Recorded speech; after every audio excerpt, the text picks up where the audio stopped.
Randy is smiling happily. Okay. We're on the slate. Excuse me, I need to look at his last name. My name is Bobby Kern, Bobby Agron Kern. Today is April 19th, 1999. We are in the city of Sun Lakes, the state of Arizona, country of USA. We're going to be interviewing ERIK, I forgot your last name. Mikkelsen. And the interview will be in English. And what was your name at birth? Andrzej Erik Zuckerwar. Okay. How about that one? That's what they want. My name is Bobby Agron Kern. Today is April the 19th, 1999. We are in the home of ERIK Mikkelsen. We are in Sun Lakes, United States of America. The interview will be in English. And your last name at birth was? Andrzej Erik Zuckerwar. Thank you. We're off. This is tape 1 with ERIK Mikkelsen. ERIK, good morning. Good morning to you. Tell us your name and spell it. My name is ERIK Mikkelsen, M-I-K-K-E-L-S-E-N, M as in Mary, or Mickey Mouse. And the first name is Erik, E-R-I-K. Okay. Do you go with it by any other name? No. Well, I have a nickname. My classmates call me Mikkel. How do you spell it? M-I-K-K-E-L. Okay. And your name at birth? Was Andrzej Erik Zuckerwar. And, right. Right. Please spell most names. All right. Andrzej was A-N-D-R-Z-E-J. Erik, E-R-Y-K. Zuckerwar, Z-U-K-E-R-V-W-A-R. Zuckerwar. And your birthday? July 12, 1929. So that makes you how old today? Oh, I will be soon 70. And where were you born? I was born in Krakow, Poland. Spelled? Krakow, K-R-A-K-O-W. Okay. What is your birth father's name? My birth father's name was Daniel Zuckerwar. And my birth mother's name was Maria Józefa Holik. Would you spell both names? Zuckerwar, Daniel, D-A-N-I-E-L, Zuckerwar, Z-U-K-E-R-W-A-R, Maria, M-A-R-I-A, Józefa, J-O, I don't know whether it's with Z or with an, probably with a Z, Z-E-F-A, Holik, H-O-L-I-K. Okay. Tell us your adopted father's name. Ivar Mikkelsen. Ivar, I-V-A-R, Mikkelsen, M-I-K-K-E-L-S-E-N. And your adopted mother's name? Helena, H-E-L-E-N-A, Mikkelsen, born Zuckerwar, Z-U-K-E-R-W-A-R. And your birth mother's last name at birth was what? My birth mother's last name at my birth. At her birth, her maiden name. Her maiden name was Holik, H-O-L-I-K. And your adopted mom's maiden name? Was Zuckerwar. Okay. Okay. Do you have any siblings? No. Okay. Tell us the names of any aunts or uncles that you knew, and on what side of the family they were on. Well, on my mother's, adoptive mother's side and my birth father's side, there were in all 8 siblings, 2 brothers and 6 sisters. What was the relationship between? Well, my adoptive mother and my birth father were brother and sister. Okay. And they came from the house of the Zuckerwars. And as I said, there were 6 sisters. I knew them all. I was obviously must have been born out of wedlock because I was the way I have been told. This was not something that families really were willing to discuss, and that was one of the big frustrations. My mother never wanted to talk to me about it. My birth mother was not there, and I had not desired to particularly get myself involved with her. So as a result of that, you know, I kind of had a lot of mothers. All my aunts were kind of partaking. I think that there was a family gathering that decided that Hela was the only one that apparently couldn't have children, so you take care of this man-child that your brother has produced.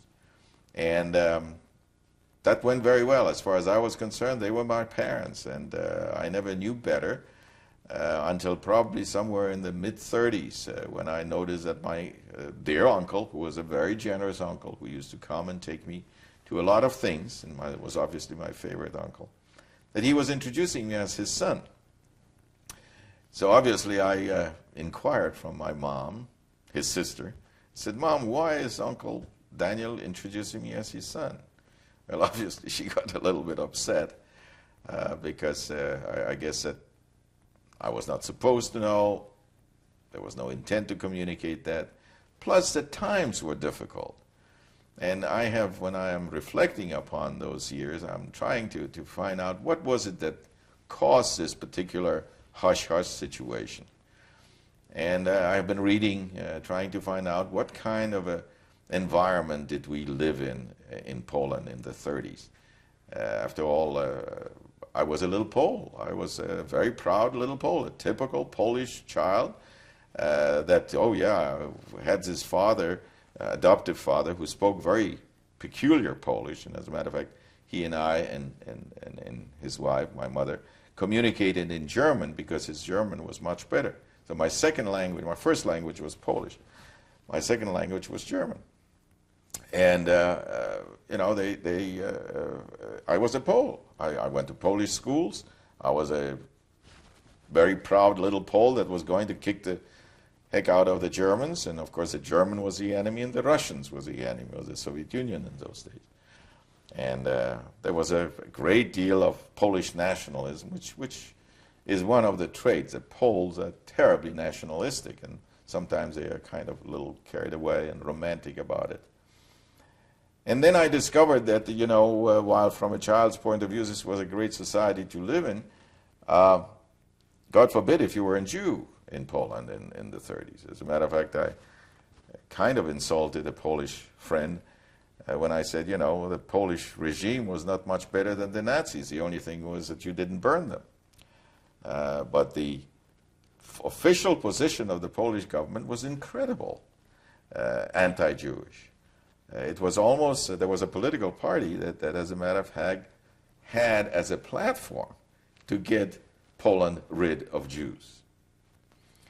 And these are, you know, not something that I am telling as an adventure. It is something that is written, and it's something that can be documented.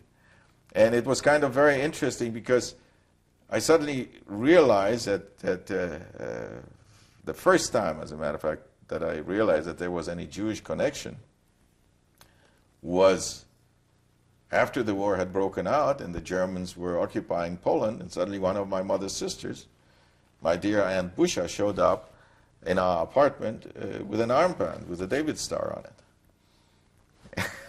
And of course it was a tremendous commotion. My mother got panicky because the maid would see this, and of course the maid could possibly report. So anyhow, I did not, during all those pre-war years, have the foggiest idea. There was no sign of. As a matter of fact, if I would say anything, sometimes, you know, my mother was a little anti-Semitic. I mean, you know, and I heard a lot of jokes about Jews that was very commonly told and so on. So I have been trying to ask myself now, if she came from obviously a Jewish home, her parents were Jewish, there's no question about it.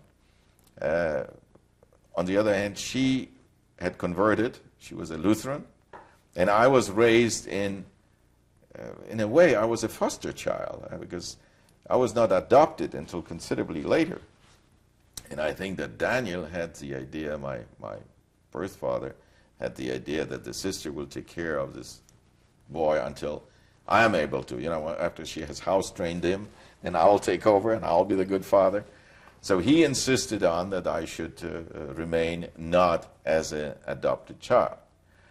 Whereas my mother, fearful as she was of the possible consequences that this name Zuckerwar suggested, that there was a Jewish background, and that was not the best thing to be in Poland, she wanted to adopt me. She wanted to officially and formally adopt me.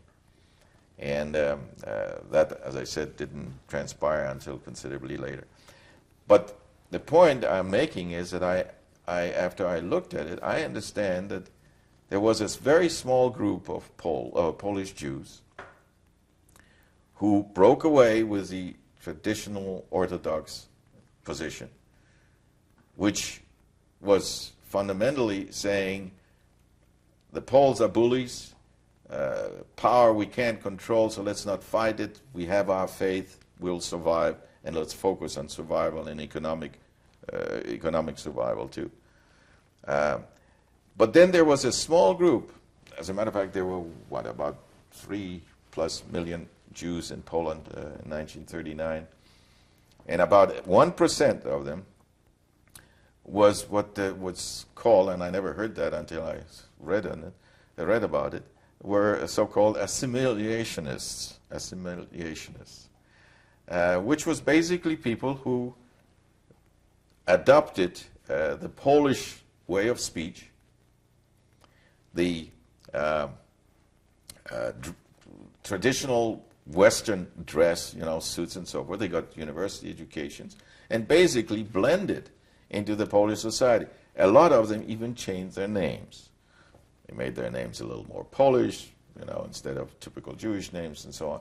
And they became at least what they thought that they became, and that was Poles. But I think that these people continuously lived in a fear that they would be identified as not being true Poles, because the position of the government, the position of the Catholic Church in Poland was that, hey, just by being baptized or converting, that doesn't make you a Pole. So, it was a situation where there was a great deal of intimidation, and let's hide behind this facade of that I'm like any other Pole. I may have a big nose, but okay, that's all right. I can get away with it. And this, I think, was what caused my mother to have this concern about this child that she wanted to protect from what was coming. Remember, those were years, mid-30s, when suddenly Germany became a big threat. Poland was preparing. Poland was considered, first of all, Poland is a pretty good-sized nation on the European continent. And militarily, it was considered for a very powerful nation. I mean, the Poles had 2 million men under arms, most of them on horses. And you should see the mess after the parades that they had, which we had a lot of. I mean, there were all kinds of occasions. I mean, Poles have had so many wars, so many occupations, so many battles to memorize, that, we very often had a chance to go out and see the parades. And obviously the enemy was Germany. And we were getting ready. We had schools, we were getting trained to protect ourselves against gas, because that was what was expected to be the big thing. Little kids, I mean, my gosh, I was in middle school, I was in elementary school in those days. I was 7, 8 years old. But we had little gauze with 2 different kind of bottles, I remember, and if it was synap gas, then you use this bottle, and so forth. And we practiced, and we were, as the slogan of the era was, Silni, zwarci I gotowi. Strong, united, and ready. It didn't take Germans more than 4 weeks to take care of that one. But in the meantime, there was awareness of that some things would happen. And I remember that the family was gathering very often. And remember that family, as a matter of fact, my father and his brother, my birth father and his brother, were both civil engineers and had their degrees from the University of Petersburg, St. Petersburg, because at that time Poland was divided, when they were young men, Poland was divided between Prussia and Russia. And they were in Warsaw, which was part of Russia, so they ended up with Russian education. Fluent in Russian. The daughters seemed to be sent west, and I don't know whether all of them did, but I know that my mother and her younger sister both went to a finishing school in Berlin. So again, they were fluent in German. They, of course, had a good knowledge of Russian. They spoke French. So these people were pretty well-educated class. All their children were university educated and so on. And we were listening to the radio, and of course we were listening to Hitler's speeches. And I remember that this was something that there was big, what is he saying? What is he saying? And a crowd around the radio, and afterwards big discussion, And I think that in 1938, after the Kristallnacht, the light went on, said, hey, if you're a Jew and the Germans ever get here, things are not going to be very happy for you. So there was a fear, particularly if you were Jewish. At the same time, they were all very patriotic, and we have confidence in that we could win. One thing that I wanted to particularly bring up, because I haven't heard this before, and I read it not too long ago, to the extent of what kind of an influence the Catholic Church in Poland had on particularly the young people. And remember that most of the Poles were land toilers, small farmers, pretty ignorant, struggling.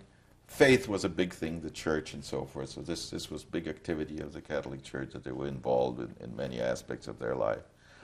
And had a great deal of influence. Now remember, I was being raised by this Danish-Polish couple, because, by the way, ERIK Mikkelsen was a Dane. We didn't mention that. He was a Danish citizen that had lived in Poland since 1920. And so, here I was raised by them, but basically I was a little Polish kid, and when we went on summer vacation, I played with the other Polish kids. And, I remember that we got taught that one of the first things that you encountered in church was the fact that the Jews killed Christ. Well, little kids, they are very religious. And in the summertime, we used to go to the services in the Catholic Church in the evening at 6 o'clock. And I got myself a whatever you call that stuff. I'm not a very religious person, but a rosary, and went to the services and so forth. And on Fridays, we used to go next to the temple and tease the hell out of these little poor Jewish kids that were going to the temple. And it was always, they were so distinct because they were traditionally dressed, black, long coats, sideburns, the little hats. And we had a ball, throwing sticks and rocks at them and so forth. Little kids. I mean, you say to yourself, my gosh, we don't do that even in our society, which is pretty violent, that little kids go out and throw rocks at somebody that is of a different religion. But I have been trying to understand, why has there in Poland been such a tremendous anti-Semitic feeling? And the light went on when I read a pastoral letter that was issued by the Cardinal of Poland, Cardinal Chlond, in 1936, in February of 1996. And he basically in that, and I wish that this would be found, because that document must exist, and it was referred to in a book. Anyhow, in that letter, he basically said, the Jews are thieves, the Jews are usurpers, the Jews carry vermin. It is all right to deny the Jews any economic benefit from, so withdraw your business from them, and that the thing that we have to work on is to get rid of the Jews. By the way, don't hurt them. After all, he was a good religious man. So, imagine that read in the little churches in the small villages of Poland. I mean, that was the call to arms, believe you me. That was the justification for go and kick your Jew today. So no wonder that when the war broke out, and when we finally suddenly found ourselves occupied by the Germans, there were a lot of Polish people who said, well, we lost this war, but at least we got rid of the Jews. And this is not something, again, I heard that. People saying, our circle of people.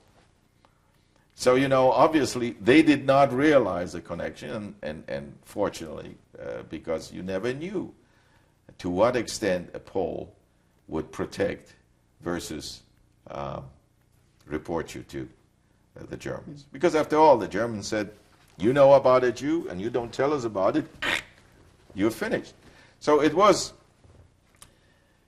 by keeping silent, knowingly, the Pole was in a way putting his life on the line.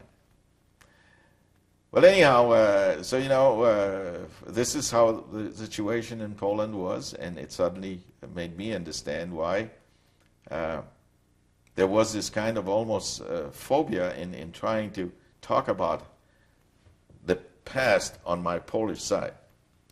I have two cousins, both sons of either a male Zuckerwar or a female Zuckerwar.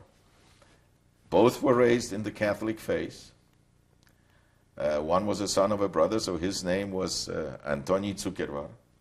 The other one was product of a sister and a gentleman she married, so his name was Oppenheim. And they went to Catholic schools. They were raised in Catholic faith.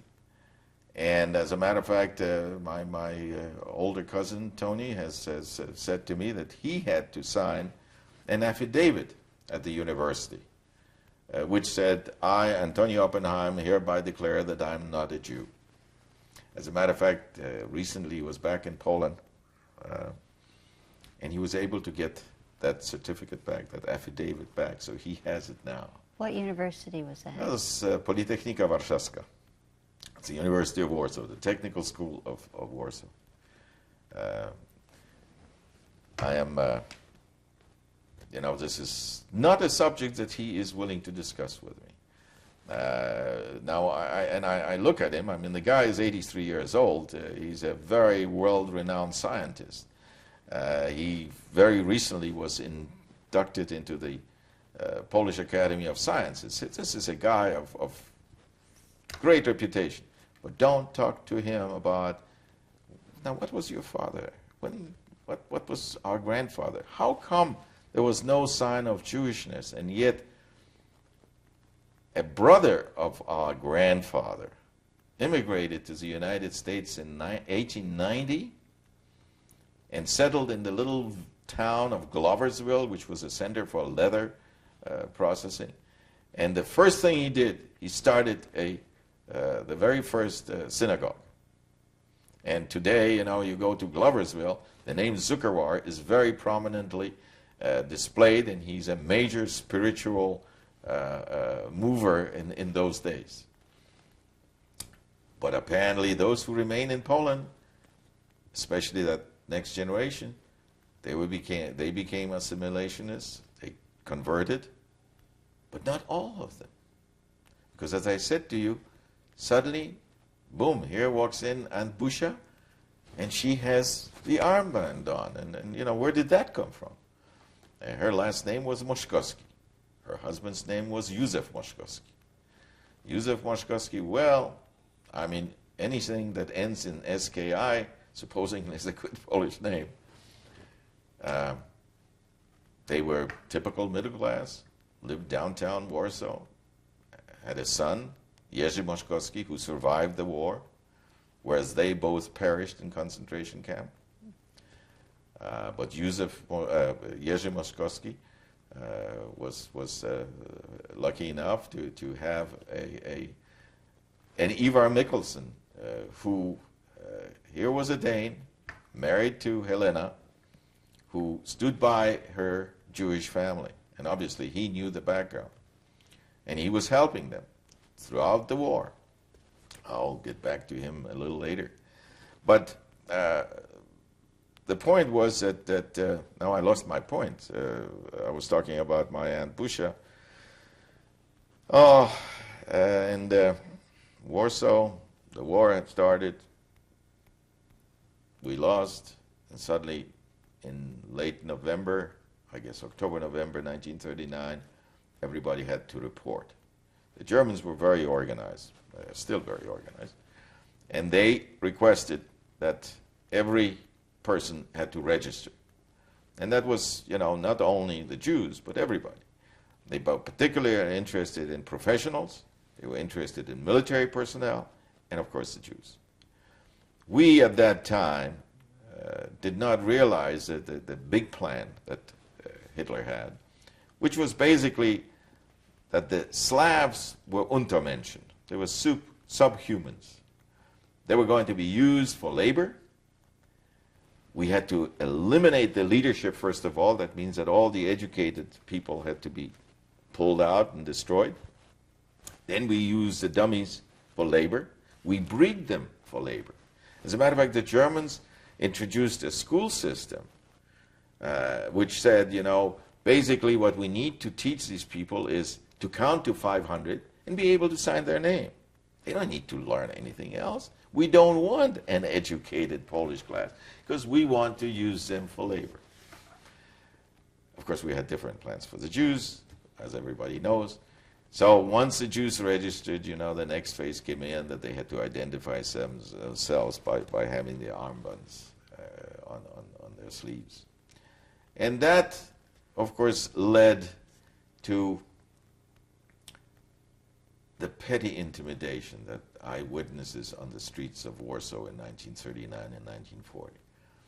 Poor guy, nicely dressed, had an armband on, sooner or later run into a bunch of half-drunken German soldiers, not Nazi elite, not the Gestapo, just a bunch of drunken soldiers. And drunken soldiers, I don't care what nationality they are bad. Well, here, they had a Jew to play with, so to say. And that's what they did. They would shove him, they would want him to sing, they want him to dance, they would more or less mess him up, but not really seriously hurt. And I remember, one day, my uncle came back, and he had been attacked by these. And here was this older gentleman, very elegant, all full of spit and dirt because he had to do whatever they wanted him to do. So, that kind of stuff. We're at the end of tape 1. All right. Hold that thought, and we'll put in a new tape. Okay. No.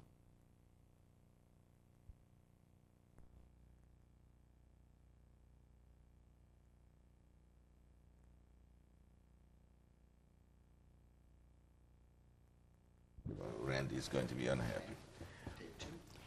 Okay, we are now at tape 2 with ERIK Mikkelsen.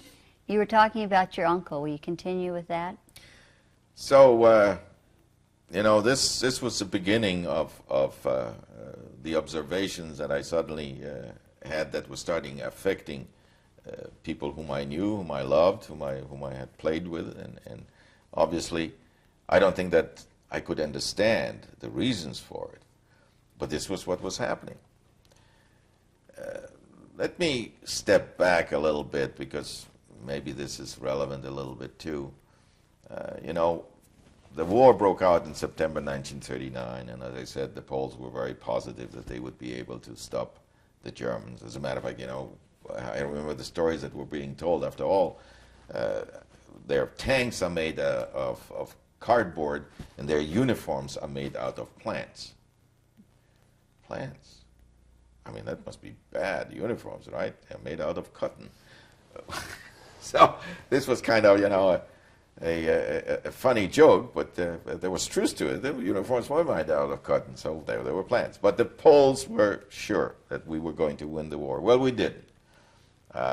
Very first day, the German air Luftwaffe bombed the airport, bombed the airfield, and shut down all, I think, 25 Polish airplanes that there were, because Poland was not, although they had the army, it was not a modern machine for the modern war. It was still the idea of cavalry, heroism, and swords, and charging, and spirit, and so on. Within a few days, it became obvious that the war was not going in the right direction. And the family got together and decided that they better escape the city of Warsaw because they didn't want to get occupied by the Germans. So how do you escape the town? Well, my family, my Polish family, they were operating some factories, and they had delivery carts. Actually, it was a horse-drawn wagon. So they put their horse up front, and off they go.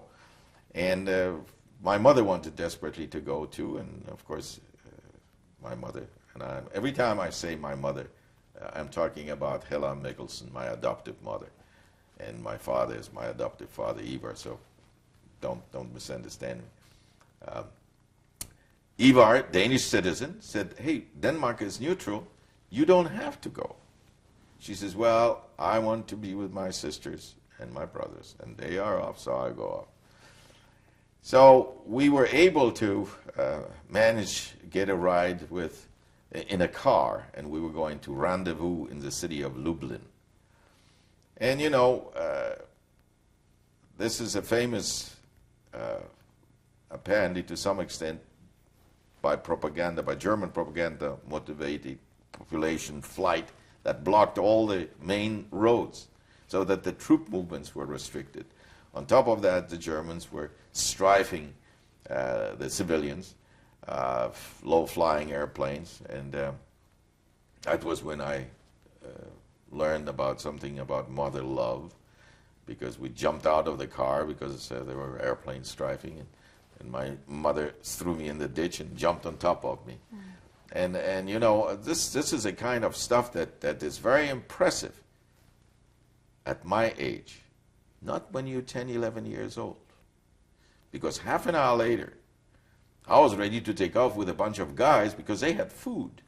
And my mom had just been willing to sacrifice her life for me, but she didn't have bread. So, and you know, my dear mom, unfortunately, took her a long time to forgive me for that. And I heard it many times. "Yeah, you were ready to leave me anytime. Just a piece of bread." But anyhow, it was a terrible time. And some of it, you know, was comical. We finally reached the city of Lublin, and we were staying with some relatives where the other members of the family were supposed to meet us. And there was a major air raid. So everybody in the basement. Well, now, when you think in terms of basement, you think of a reasonably clean, well-lit place. Not so in Poland. A basement of an apartment building is dirt, no electrical light in those days, and basically you used it to store coal or potatoes. It was not intended to accommodate people. You didn't even use it for storage because everything would rotten. So anyhow, we are in this terrible basement. And bombs are falling, you know, we're all, and the people are praying and whining, all this, you know, fear. And I'm not very comfortable. I remember that. I hated these basements. They were terrible. In comes running the maid of the people we were staying with. And she has apparently been hit slightly, and she's bleeding from her forehead. To her rescue and arms jumps off the young son of the family, embraces her as a big love, and cuddles her to the astonishment of the family. What is this? So here you have a little comedy. He has a little thing going with the maid Nobody knew. Bombs falling, she gets hurt, suddenly the secret is out. And you know, I mean, some people couldn't help laughing because it was a tragedy. You should see the mother of this young man, how she reacted to him having a liaison with a maid. I mean, that was not really acceptable. So anyhow, you know, there were these parts of it, but things were tough. You know, you were hungry. I mean, and there was no food, and you needed shelter, and there was no shelter because it was bombed. Eventually, after we were sheltered by, we left the town of Lublin and stayed in another little village, and were sheltered by a farm family. And her husband, the farmer was basically gone. He was drafted to the army, and his wife was taking care of us. And simple, I mean, no running water, straw on the floor, very, very, but, you know, a shelter. And by then, we're talking about mid-September, late September, things started getting cool. So for night, you needed shelter. Well, this woman had a little baby. And for some reason, the baby responded well to my mother. You know, he smiled, and here is a plain, simple Polish peasant woman who is very religious and who believes in science. And the fact that her child related to this refugee from the big city of Warsaw, that made my mother special. So we now were raised in her standing, and we were now invited to spend the night in her bed rather than on the straw in the barn. And of course, you know, the good Catholic peasant lady doesn't go to bed until she has said I don't know how many prayers, and it's kind of an interesting experience to share a bed. But you see, you had that willingness to share and to help. And remember, that little farm was just, I don't know, dozens of refugees, because there were hundreds of thousands of people on the roads. And when night came in, everybody sought the villages. So there was helping each other, kind of an attitude. Did they ask you if you were Jews? No. No, in those days, you know, everybody was commingled, and there was no distinction in that sense. Were there Jews that are... Oh, I am sure. I can't tell you for sure, but I can tell you this, that the rest of the family, the other side of the family that took the wagon, well, of course, they got also in strife by airplanes and so forth. They never made it to Lublin. They had to go somewhere else. They went further east and eventually ended up occupied by the Russians, because around the 21st of September, based on the agreement that the Nazis and the Soviets had made, Poland was divided, and the Russians moved in from the east at one, you know, which took the Poles completely by surprise, because they were going back east to hide there in the big forests of the Eastern Poland and reorganize their troops and try to counter and so forth. Well, the Russians walked in and dismembered that. And so here we were, you know, the war ended, and we have, first thought is going back home. Well, so we struggled home again on wagons and got back to Warsaw, and you drive through a town that was probably about 40–60% destroyed by German bombardments and the artillery fire, because the city was surrounded, and they were just having a field day. And Poland was not an open city. As a matter of fact, the mayor of Poland was considered by the Germans as a criminal and was executed because he was not a military, but he was in charge of the military. So he was executed. Składkowski was his name. How do you spell that? Oh, S-K-L-A-D-S-K-I,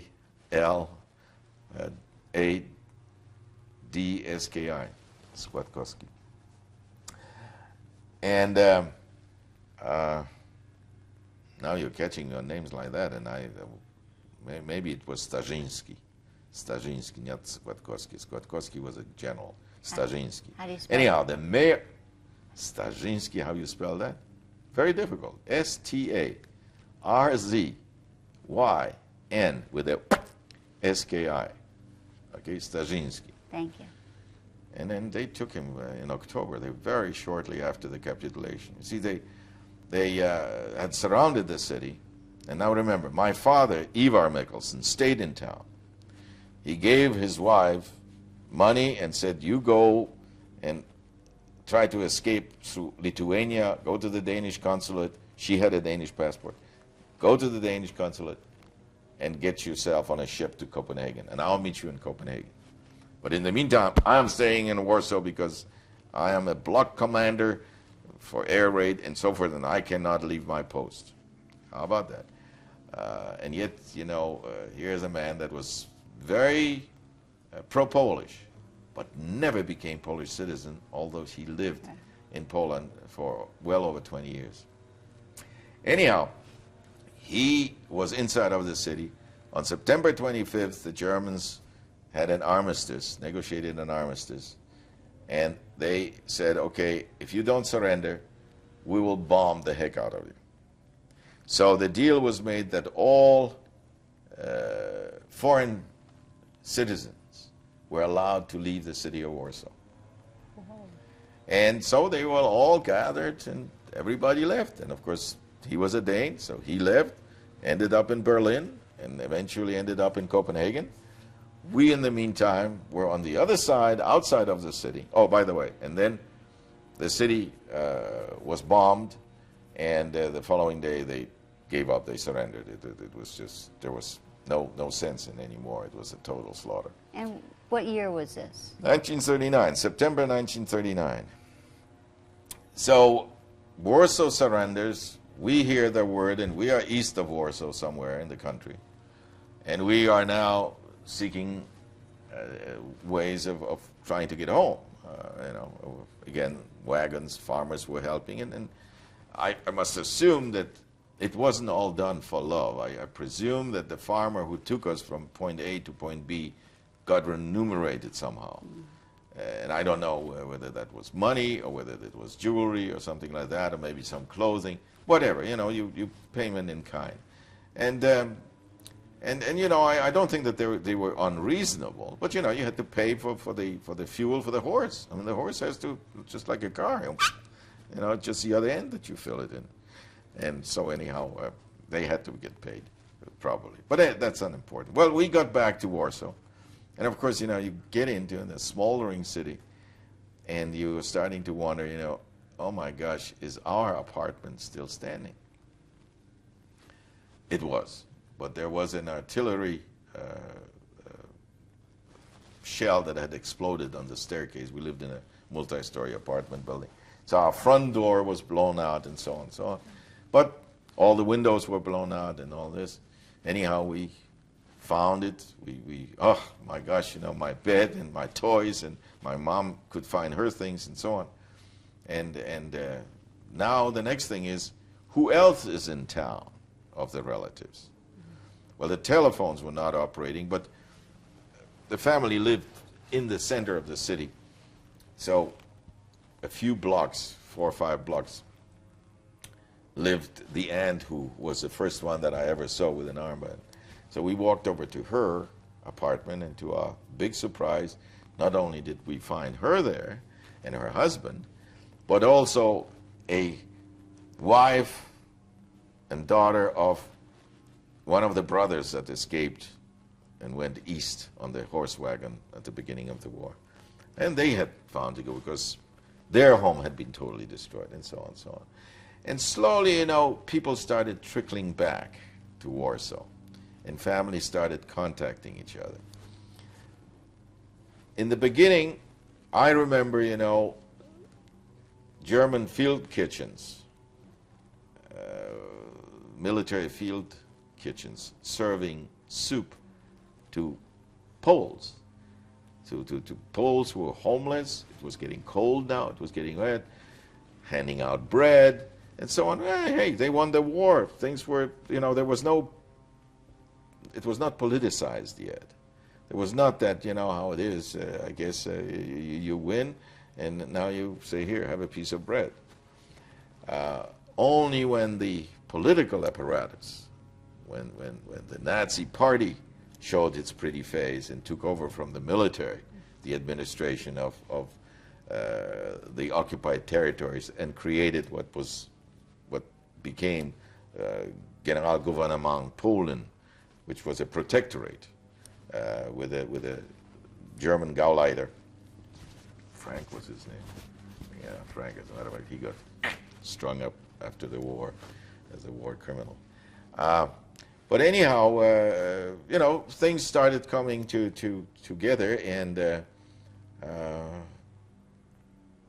then suddenly the German authorities, Bekanntmachung, announcement, all males report, all professional people report, all Jews register, and so on and so on. And some people said, well, I better not, because what do I know what's going to happen? I mean, there was a suspicion. And a lot of people already at that time changed their identity. I'm amazed how easy it was to change your identity. Really? Again, I presume that it was, you could either pay for it or you had it done. But people changed their identity and moved away from their apartments, abandoned everything, just walked away. I mean, one of my aunts did that. Another one refused. As a matter of fact, after the war, as I said to you, there were the 8 siblings, and after 1939 war, one ended up in Romania with her daughter and the daughter's husband, and eventually went to Israel.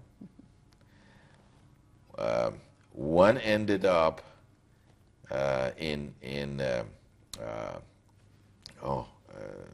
also Romania, but ended up in London. And this is a cousin that I was mentioning before. He was at that time a young engineer, and he ended up via Greece and France and up in London, and was involved in the war on the English side. Then there was the 2 brothers and a sister with respective kids. They ended up in the Russian zone. And the Russians, within a few months, had a choice for the Poles. You become a Russian or you go to camp. Well, they chose to stay Polish, and the 2 brothers and a son were sent to Siberia, where they spent the next couple of years in Siberian labor camps. A sister and her daughter who were with them, she said, hell, I don't like the 2 options. I choose the 3rd option. I go back to the German-occupied Poland.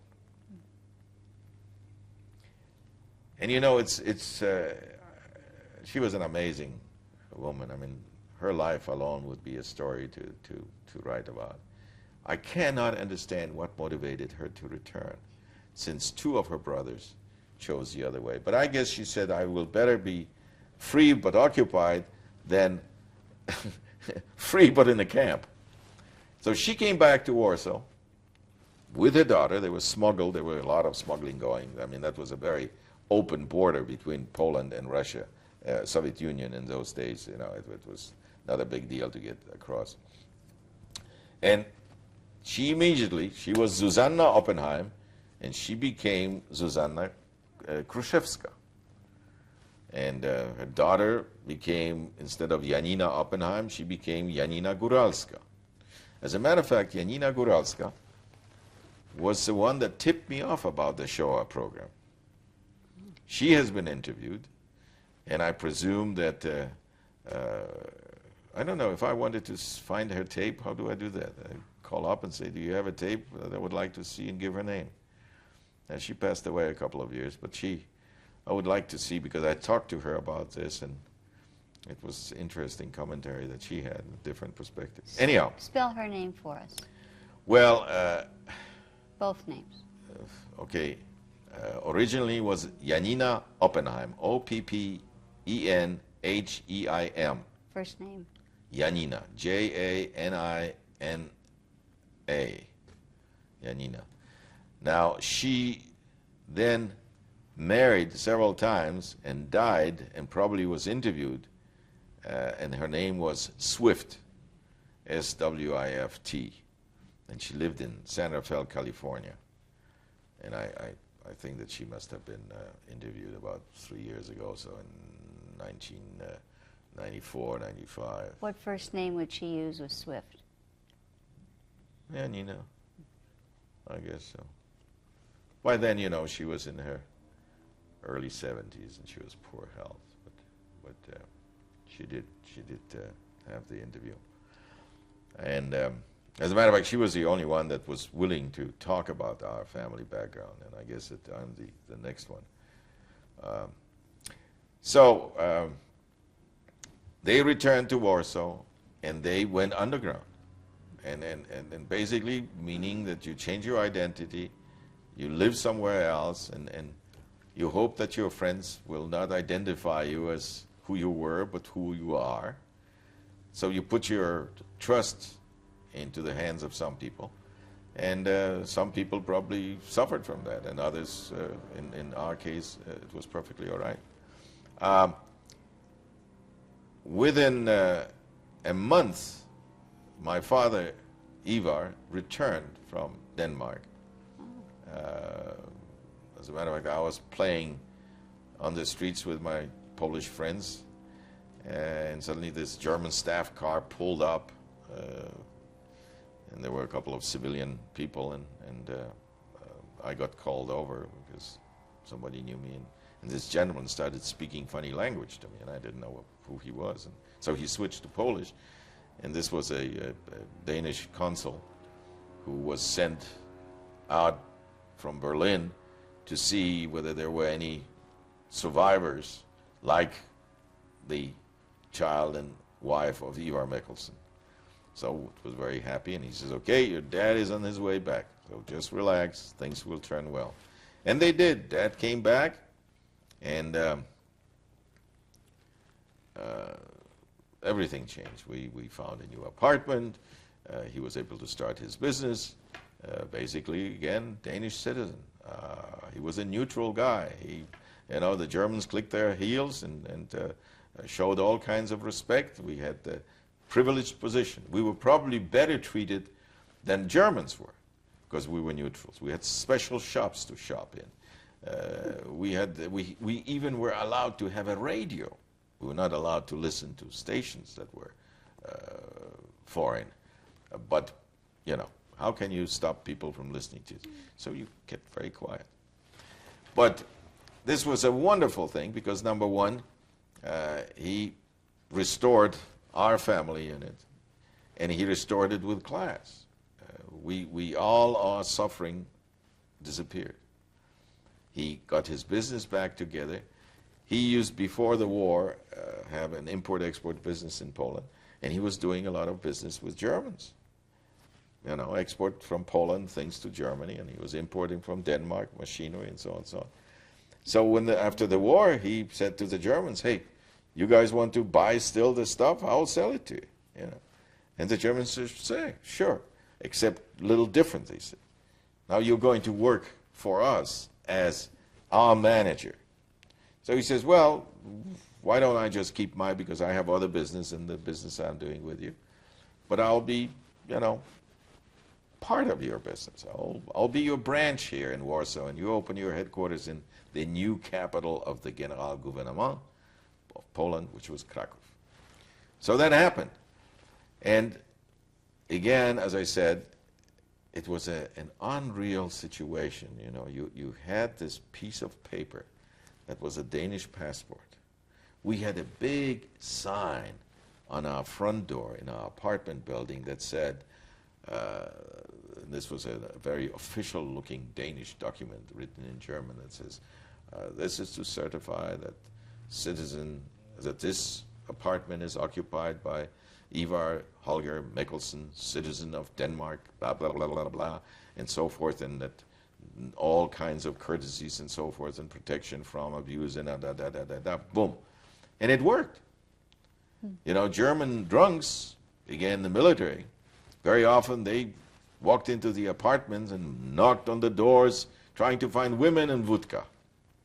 Okay? And they saw the sign, they clicked their heels, said Sieg Heil, and marched off. I had a passport, a document, that, well, let me set the stage. One new thing that the Germans introduced was so-called Wapanki. In American, it's roundups. And normally when you think of roundup, that's cattle roundup. Well, the Germans were rounding up people. Because remember, the objective of the political machine was creation of labor, destruction of leadership, and killing of the Jews.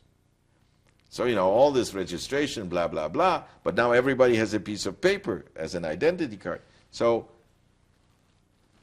they suddenly, in the middle of any time during the day, trucks pulled up, blocked a block off. And everybody that was on the street had to identify themselves. And there, you know, was the guy that didn't have an ID. He ended up immediately on the truck and ended up in Auschwitz. There was a guy that had an ID but had a big nose, so they pulled down his pants and says, you are a Jew. So he ended up on another truck to the ovens. And then there was a guy that had an ID, and they said, okay, Mashiach, los. And then there was a little... What does that mean? Yeah, just go. Go ahead. Go ahead. Pass. Pass. And then there was a little guy that spoke fluent German and had this Danish passport. No, lieber Knabe, ja, das ist ganz in Ordnung. Also passieren, los. You know. So again, a piece of paper made the difference. Which truck, or whether you went home and slept that night. I mean, you know, even now I am 11, 12 years old, and war is no more glory. You know, in the beginning, war was exciting. I mean, we didn't have television in those days. Hey, here were planes falling down. People were dying. This is fascinating. To look at blood and go to a battlefield and see old fat horses and soldiers dead. And I mean, those are things that you don't normally see. So we little kids, that was very exciting. Well, after a few times of this and a little maturity, and you lose your interest in that type of entertainment. But now I lost my thought because I saw him touch your shoulder. We're at the end of tape 2. See, you distracted me. We're at the end of tape 2. We'll stop and continue on tape 3. Roll it back so I can remember.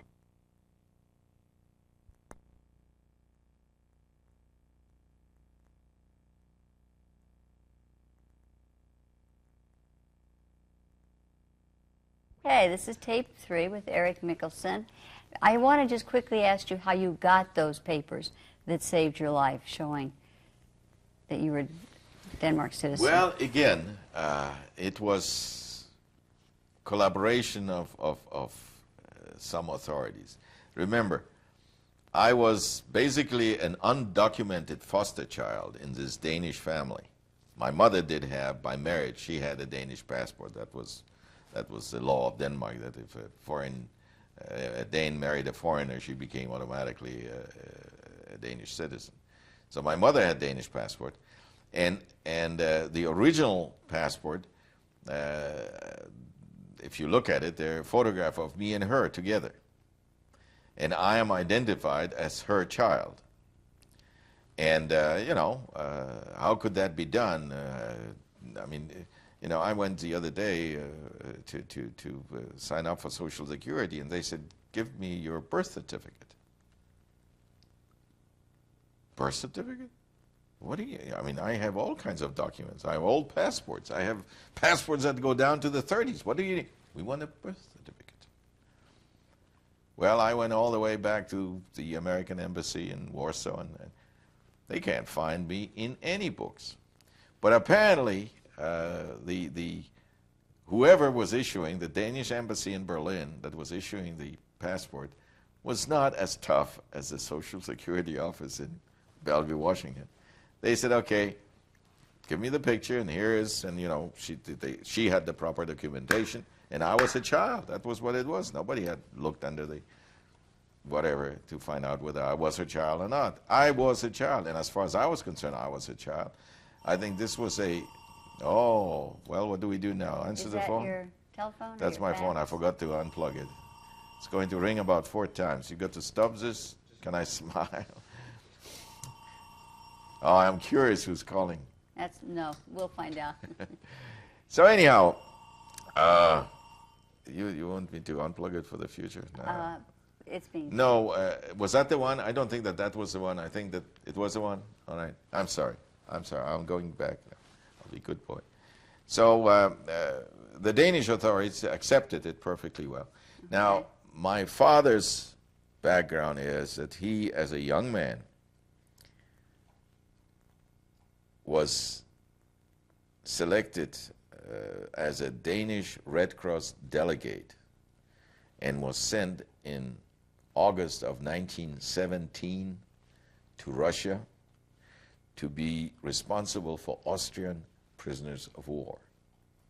And he spent the next 2 years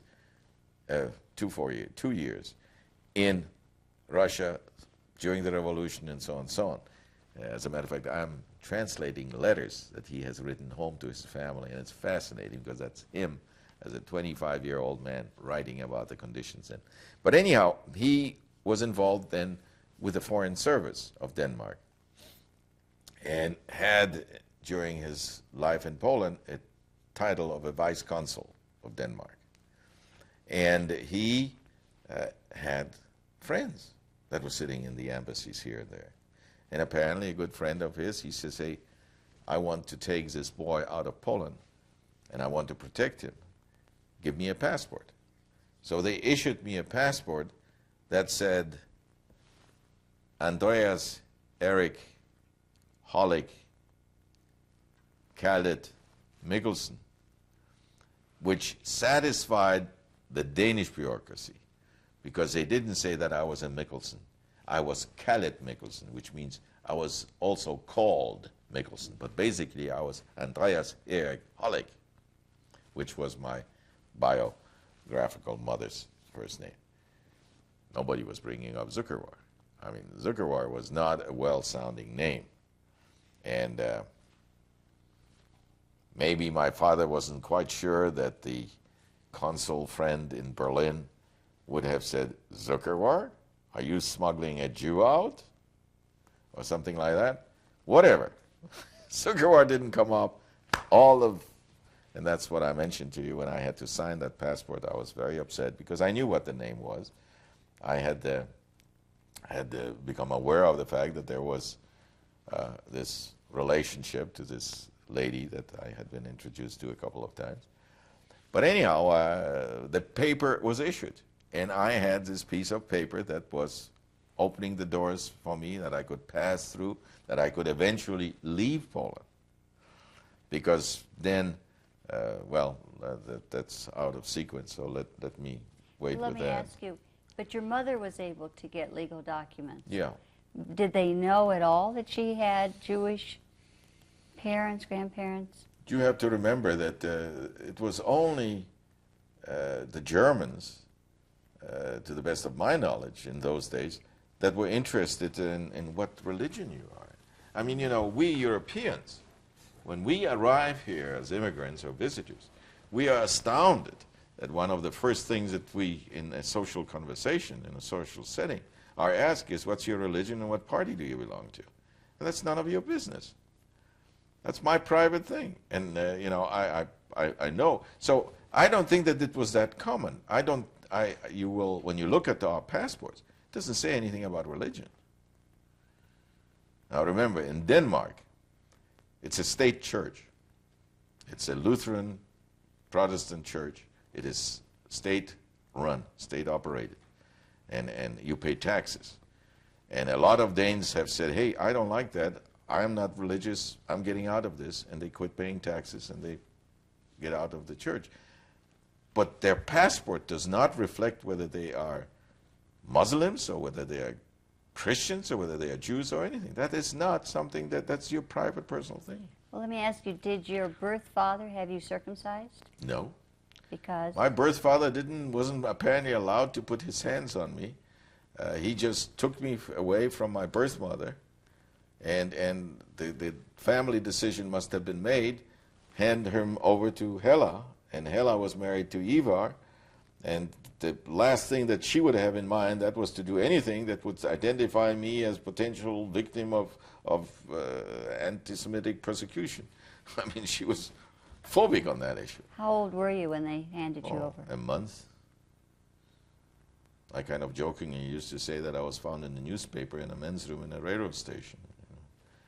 But that's not the case. I don't know the detailed circumstances. The interesting thing is that I was born in Krakow, where my birth mother lived and her family lived. And the rest of my paternal family lived in Warsaw.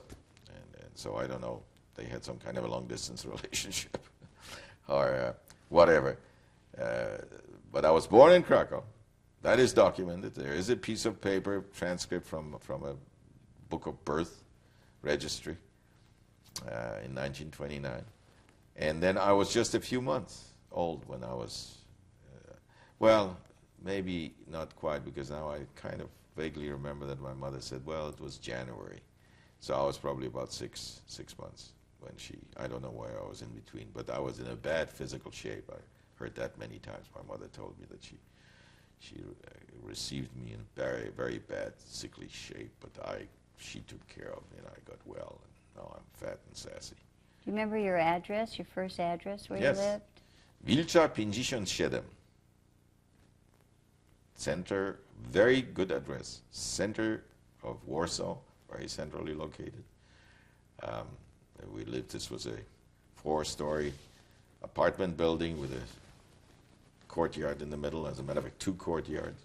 We were up in the front, so we must have been well established. It was a small apartment on the 2nd floor with a living room fronting the street, had a nice balcony, and a bedroom. And then there was a bathroom, and the bathroom had would you believe it, a wood stove to heat the water so that you could take bath. So one of the first things you had to do was the maid was coming in the morning and stuffing it up, make hot water for bath. And the same thing with the kitchen. We had a coal stove or whatever it was. And of course all the apartment was heated by these big tile ovens where you stuffed with coal and then closed them off, and they generated heat that way. Would you spell your street name for us? Wilcza.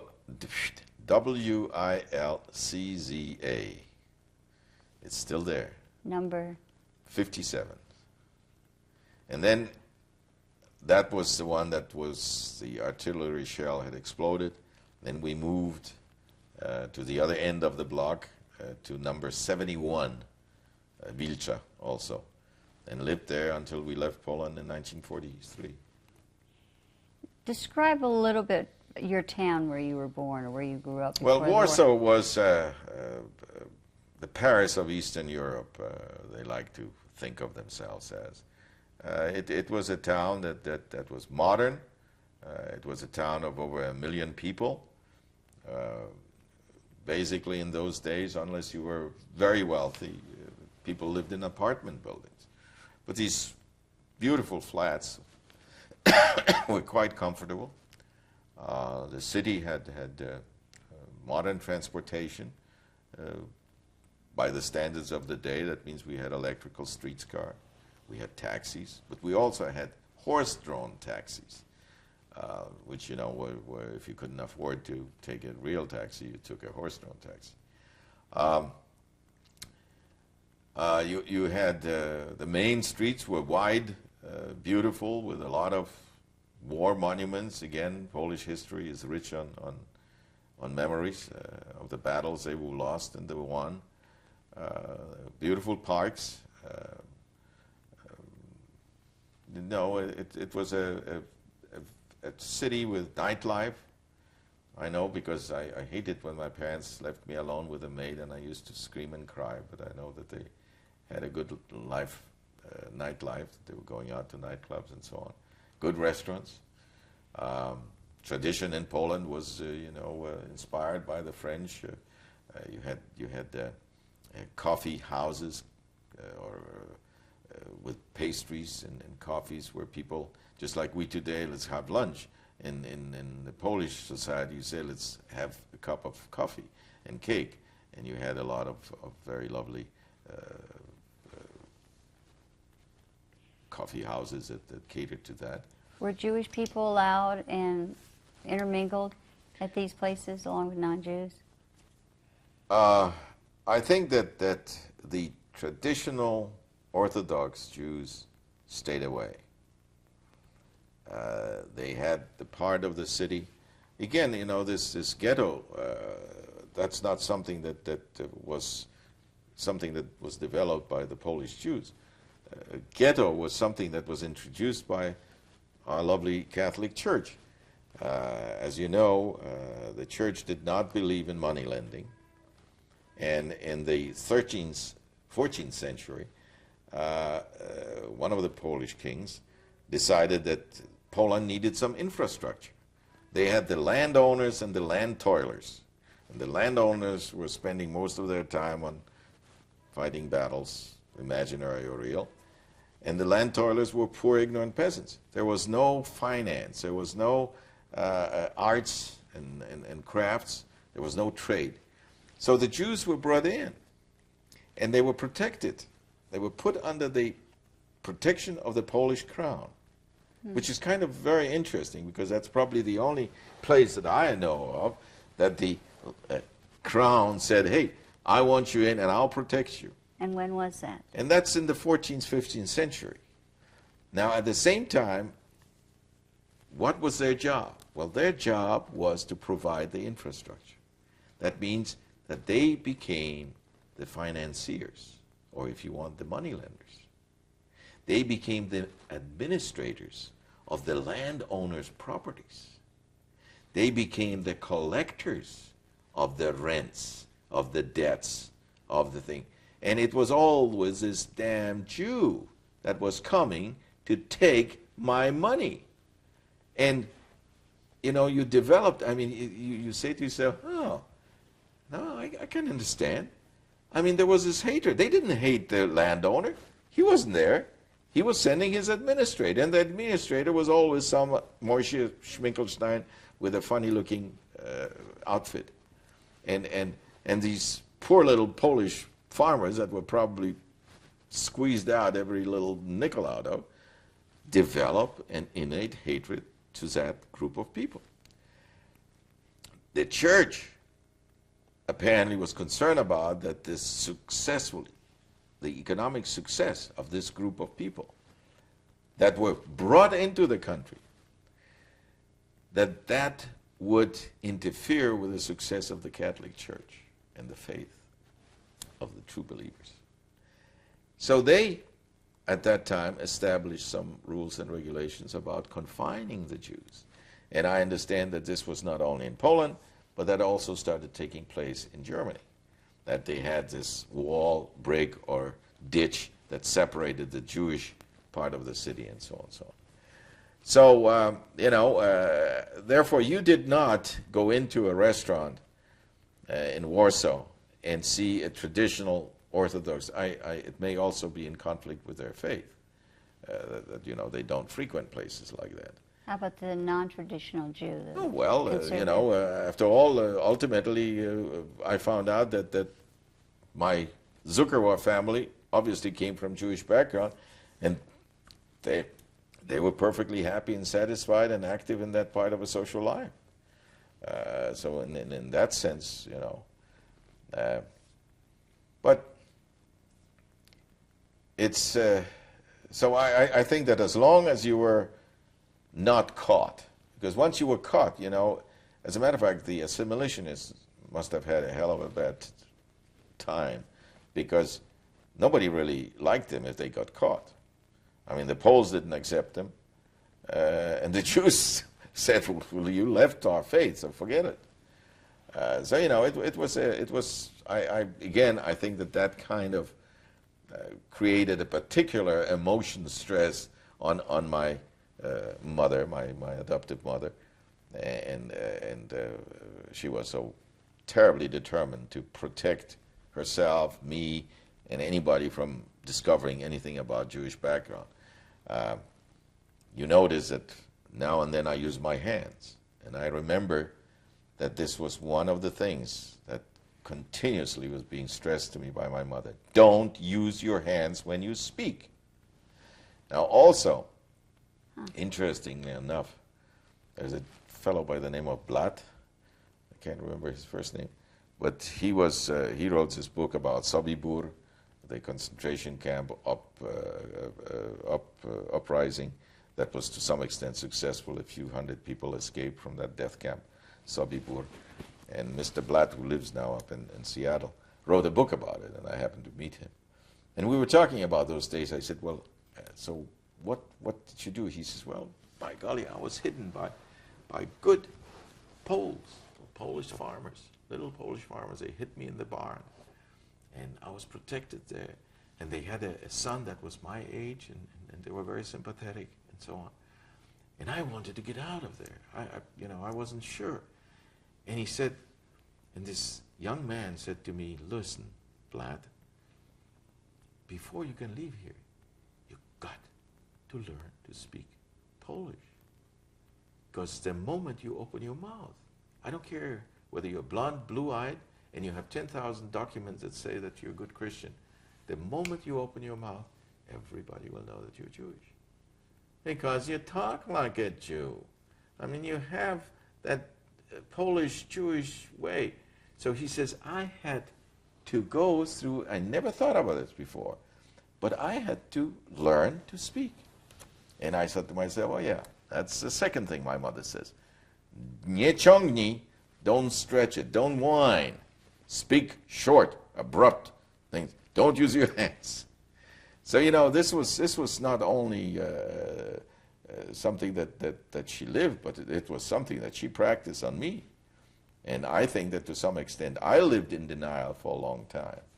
And believe you me, even in this wonderful country of America, it is better when you come as an immigrant. It was better for me, I thought, to be ERIK MIKKELSEN than start talking about Polish background. Don't forget about the Jewish thing. That didn't even occur to me. I'm not a Jew. But I mean, I didn't even want to be a Pole. Because, quite frankly, I have visited Poland a number of times since the war, and there are no blood relatives. Well, there is one blood relative still there, and we correspond. But I don't know. I don't feel happy in Poland. When I go back to Poland, it's not with a good feeling. It's with a feeling I want to get out of here. And I have had my kids there, and my wife has been with me there. And at one time, we still had a cousin there, so it was fun to be with her and so on. But it was sad. Of course, most of the time, Poland was under communist rule, and that was not a very good situation. It was not a very good situation for them to be in. You know, during the communist rule, they had their problems too as Jews. Let me ask you about your friends. Did you have any Jewish friends? Well, again, I went to a Lutheran school in Warsaw, Mikołaj Area, and I bet you that all the kids there, they were Lutherans too. Do I specifically know of anybody that was my friend that was Jewish? I know that my father had many Jewish friends, and that we socialized with a lot of Jews. And after all, he was a businessman. And then go back 3-4 centuries, who were the people who were doing business in Poland? That was a Jewish minority that was brought in to develop the trade. So a lot of particularly, you know, some things like fish oils comes to mind. The Jews were involved in that. And my father was doing business with him. So he had many friends. And as a matter of fact, again, that's down the story. Some of these friends he saved and helped and provided for during the war. And some of their kids he brought out of Denmark. He was I mean, you know, you live with somebody and you don't always see him the way that he is. But here was a man that voluntarily, there was no gain for him, financial or otherwise. He was just a decent, loyal guy. And he stuck with his wife and his wife's family. And believe you me, some of my mother's sisters, I wouldn't want to put up with.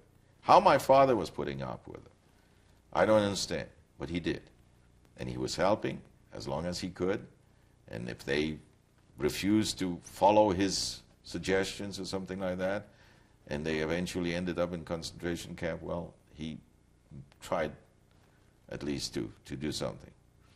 And you know, it's a anyhow, that's a little forward. Yeah, let me go back to when you were younger, before the war, and you said that you would throw mud at the Jewish kids. What would be their reaction? You know, run away. I mean, you know, it was small kids and small kids. It was more kind of, oh, gee, I dare you. They wouldn't. It wasn't a vicious, I want to kill you. I was not that kind of a kid, and the kid I was playing with, as a matter of fact, it was mostly girls. Because I remember my mother was very upset because I said one day, I need a doll. What do we need a doll for? Well, I said, all my little friends, they have dolls. Did your parents know you were throwing mud at Jewish children on No. the Sabbath? No. How do you think they would have felt about that? I think that I would have got hell. I think definitely I would have. This was not something that, as a matter of fact, I didn't even tell my parents that I was going to this Catholic church. That was something I was doing to be together with my little friends. That's what they were doing, I was doing. But no, I know that I didn't tell them, and I don't think that they realized that. You said there were Jewish jokes. Yeah. Do you remember any of them? No, but it was, you know, it was always making fun of the accent, and it was a big nose and the dress and so forth, and you know, it's the jokes haven't changed that much. It's the same jokes that are being told over and over, and there are the Polak jokes, and there are the nigger jokes, and there are the Jew jokes, and you name it, and there is, and. Where would you hear these Jewish jokes? Yeah, anywhere. Anywhere. I mean, you know, comedians, Polish comedians. As a matter of fact, we were friendly with he was very good. It was Adolf Dimsza. Poor guy was punished. Imagine a Pole called Adolf. But that was his real name, Adolf Dimsza. Lived in the same apartment building as I, as we, in Warsaw. And he used to have a little, you know, routine where he was pretending that he was a Jewish gentleman. And so, you know, it was not uncommon. It was part of. Now, remember again. Did I hear my mother tell one? I don't think so. But I know she was laughing when he was putting on his little show. I mean, it wasn't like, oh my gosh, you know, no.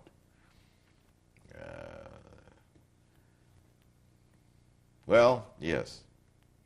So, you know, I'm thinking about the circumstances under which we met this Polish comedian. As I said, he lived in the same apartment building where we moved in during the war. And because of my father's privileged position and access to food, believe you me, food and the radio made my folks very popular in that apartment building. You mentioned that you heard Hitler speak on the radio. Yeah. Well, that was before the war. Before the war. Yeah. What did he sound like?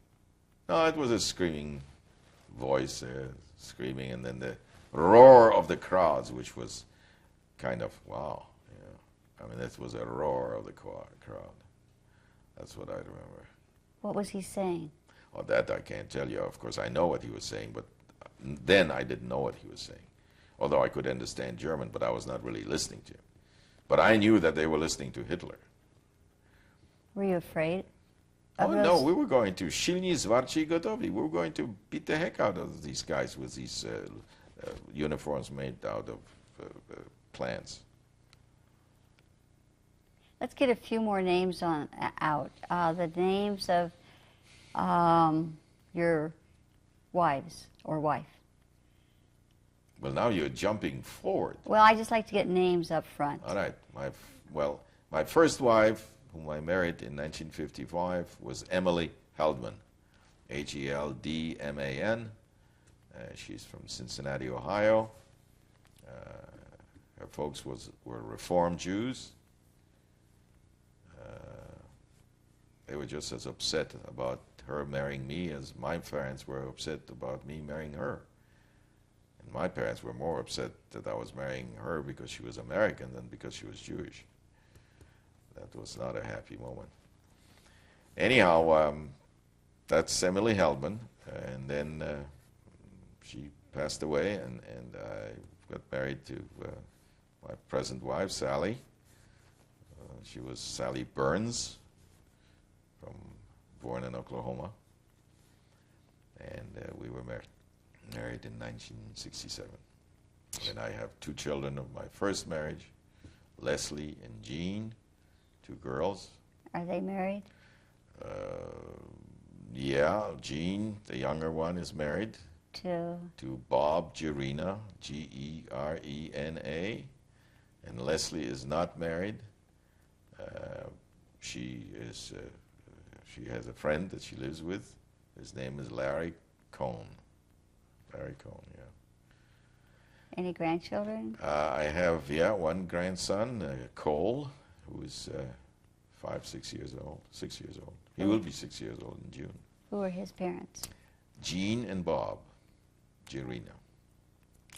And our two younger kids from my second marriage, his son Andrew, who is a TV reporter in Las Vegas, and my daughter Marta, who is a graduate student at Johns Hopkins. Okay. We're at the end of the tape.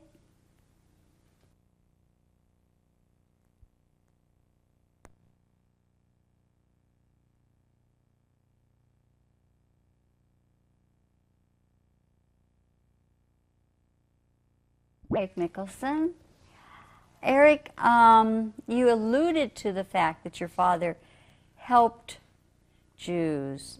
You had mentioned to me before that his involvement in the Warsaw Ghetto. Tell me a little bit about that. Well, as I said to you, he had a lot of business connections, contacts that were Jewish. He also, I'm sure, through the family ties, was socializing either with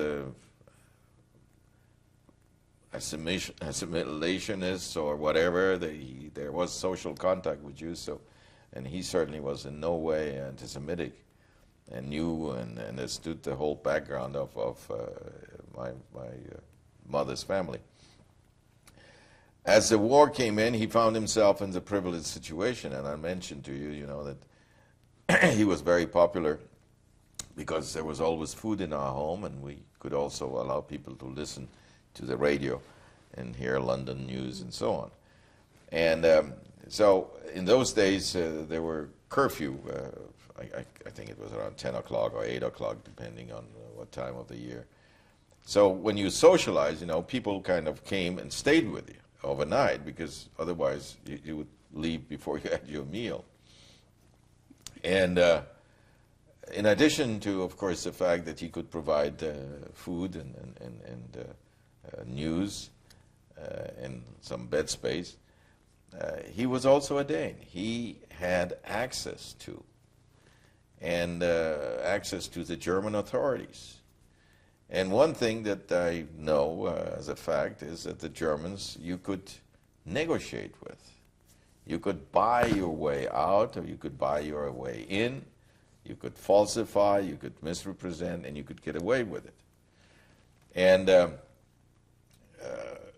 so, besides that, he was involved with a German company that was operating in Poland. So he, through the German associates there, he had some pull.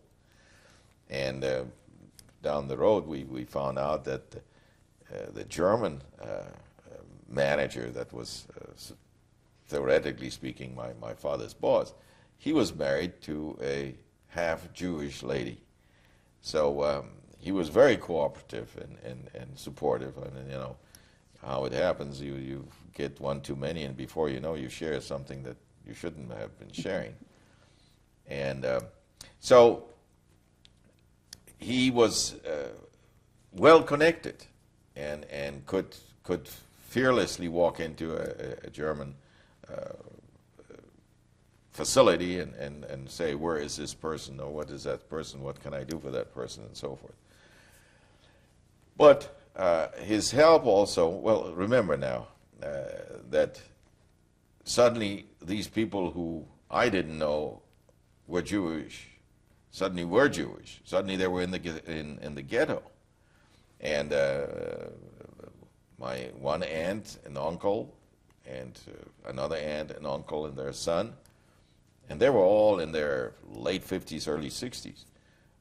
Once the order came in sometime in probably summer of 1940 that all the Jews had to move into the ghetto, they voluntarily moved. And I mentioned before that I don't understand. Some of them went into the ghetto, some of them didn't. It was kind of like, I'm going to hide. Why did the other ones go in? I don't know. As a matter of fact, the ones that went in was Dora and Jakob Seidenbeutel. How do you spell that? Seidenbeutel.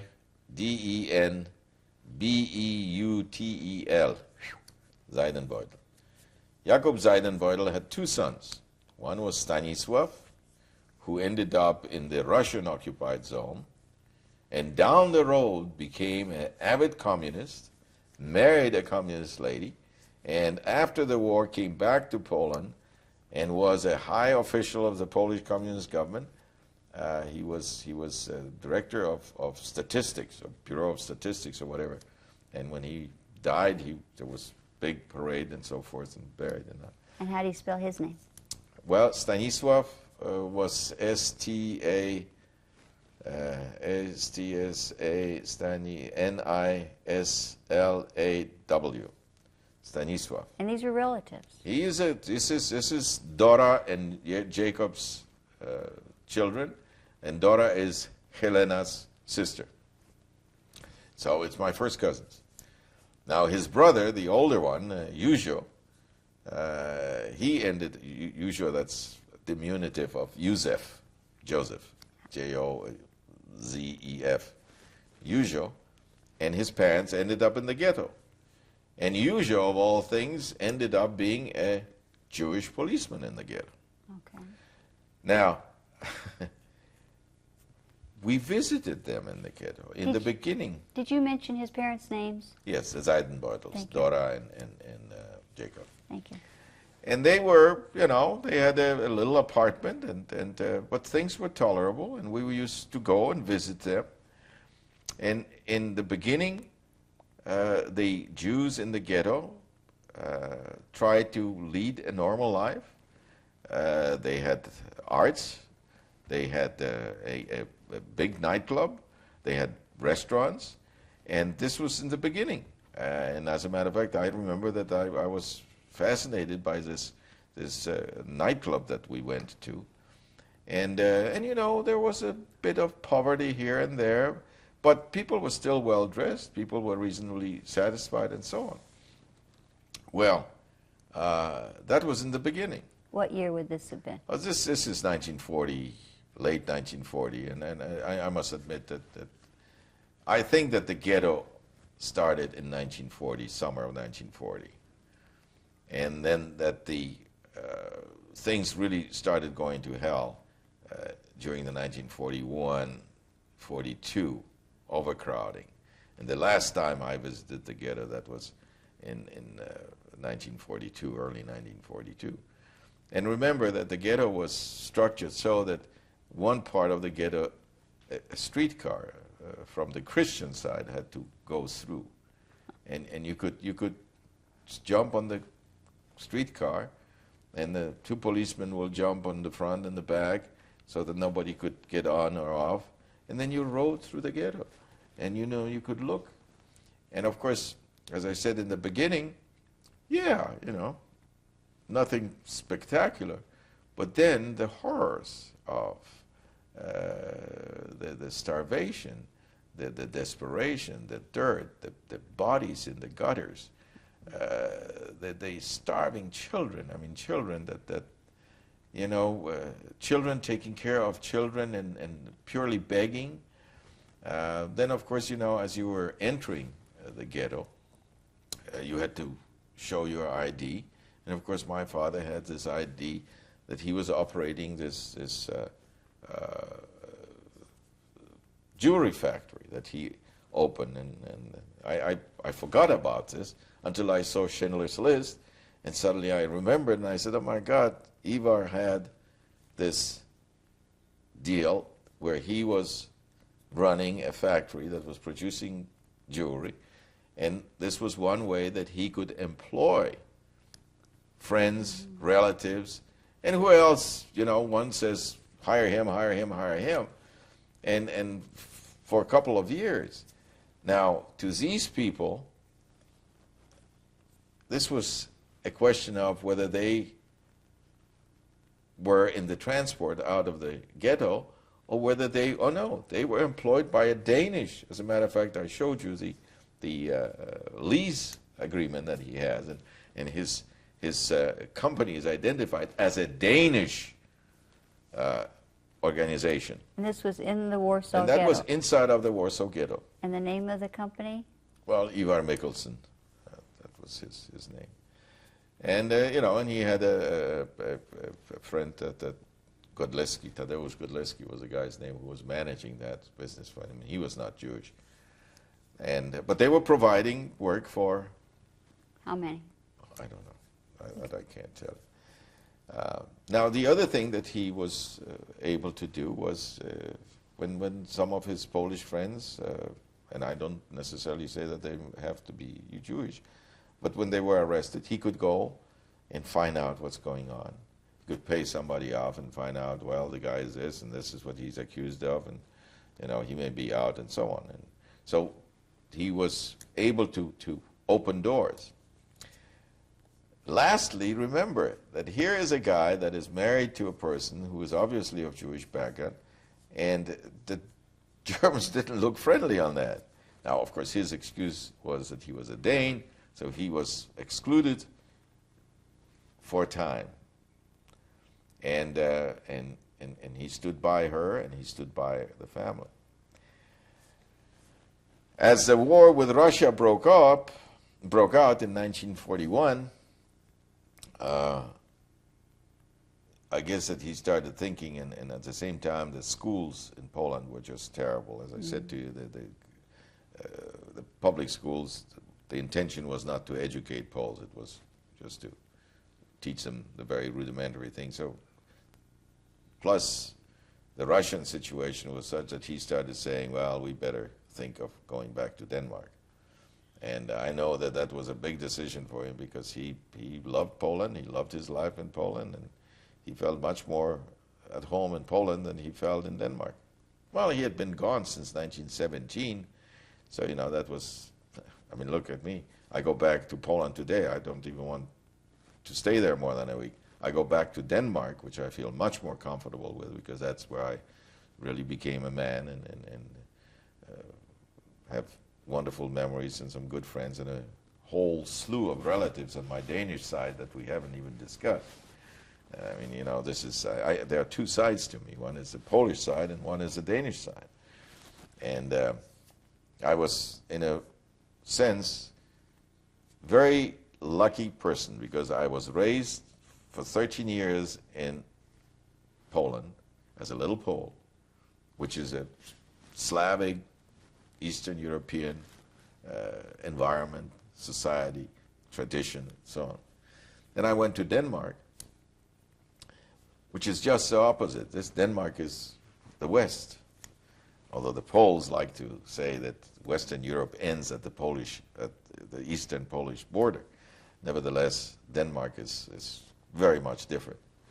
So here I was living another 13, 14 years in Denmark, grew up, went to school, got my education, military service, my first love and all that stuff. And then I came to this country as a young man around 25. How did your mom feel about leaving Poland? Well, leaving Poland in 1942 was a relief because it was escaping the disaster from the east. The Russians were coming, things at that time already started looking, and the situation in Poland was terrible.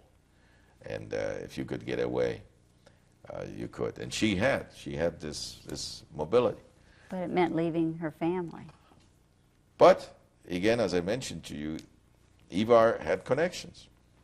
And Ivar said, now, by then, in 1942,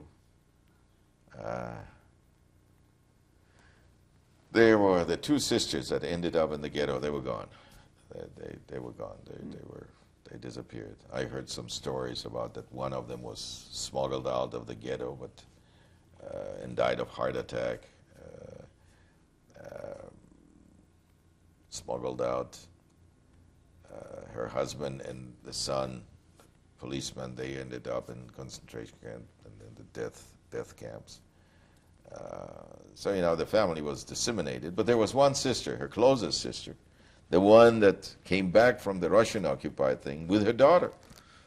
And my father, and to this moment, I don't know how he did it, but they came out to Denmark with us. Mm. And in addition to that, he was able to bring out a son of a friend of his, definitely a Jewish guy, who kind of became my half-brother, my little older half-brother. And we're still very good friends. He lives in New York these days. And they came out, and an offer was made to another sister who had a little boy that was my age.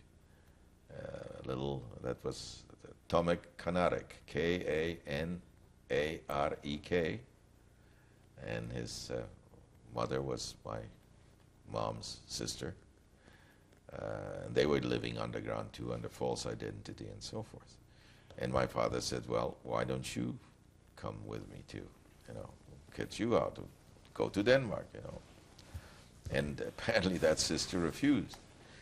And with a very tragic consequence, because the poor boy got caught and disappeared. Do you know what your father did to get these people out?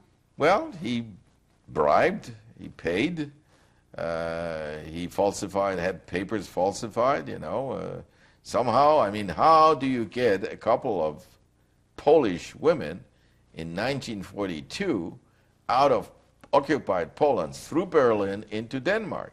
Well, obviously you didn't do it by saying, oh, I want to leave on vacation to Copenhagen. But believe you me, coming to Copenhagen in 1942 from the hell of Poland, with all the destruction, all the hunger, all the starvation, all the prosecution and so forth, it was like coming to Disneyland. It was a neutral country. There was food, there were movies, there were lights. People were happy. I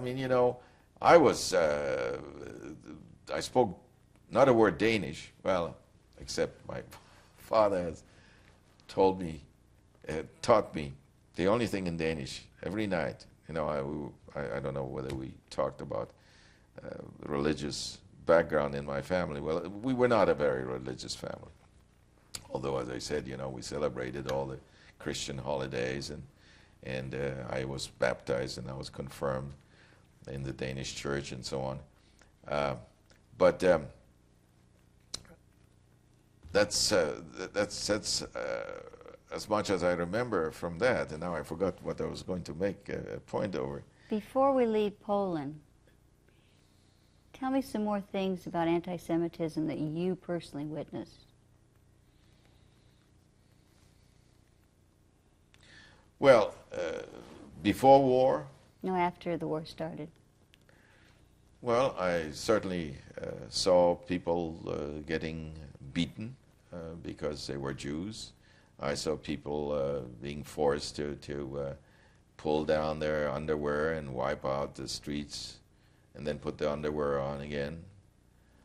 And of course it was always very selective in many respects. You know, it was always the well-dressed, the ones that seemed to be people of educated, the ones that you know you didn't associate with that kind of activities. Of course, you know, during the so-called roundups, you saw some tremendous beatings going on when they caught you and you were a Jew. I mean, that was you could tell, and we knew that this was a death sentence. I mean, I knew that was a death sentence, even although I was very young in those days. Otherwise, you know, you didn't see the Jews unless you went to the ghetto, and in the ghetto they were dying from starvation, from sickness, from disease, and they were being killed by regular transports where every day, you know, and I kind of said to myself, how could a cousin of mine become a Jewish policeman? Because they were involved in the selection and sending of. And I was reading somewhere an interview with a guy that survived that, and he says, well, you know, I was actually fighting for my own family because I had quotas to meet. As long as I was meeting my quotas, my family escaped. So it was my family or some strange family. And when it gets down to it, I can see that the bond to the family takes priority over some stranger that happens to be of the same face as me. I mean, if I think about, would I send him to the ovens as opposed to my kid? You bet I would send him. But, you know, you have to put it in that context to understand. How could he be? I mean, you know, I looked at these pictures and I saw all these poor idiots running around there being Jewish policemen in the Warsaw Ghetto. Was that a joke? Why would they want to do that? Well, that's why they wanted to do it. And, you know, he didn't survive. He disappeared. We presume, the story goes that for some reason he got burned, and I can't believe, but I remember the story, and I can't disprove it or prove it, that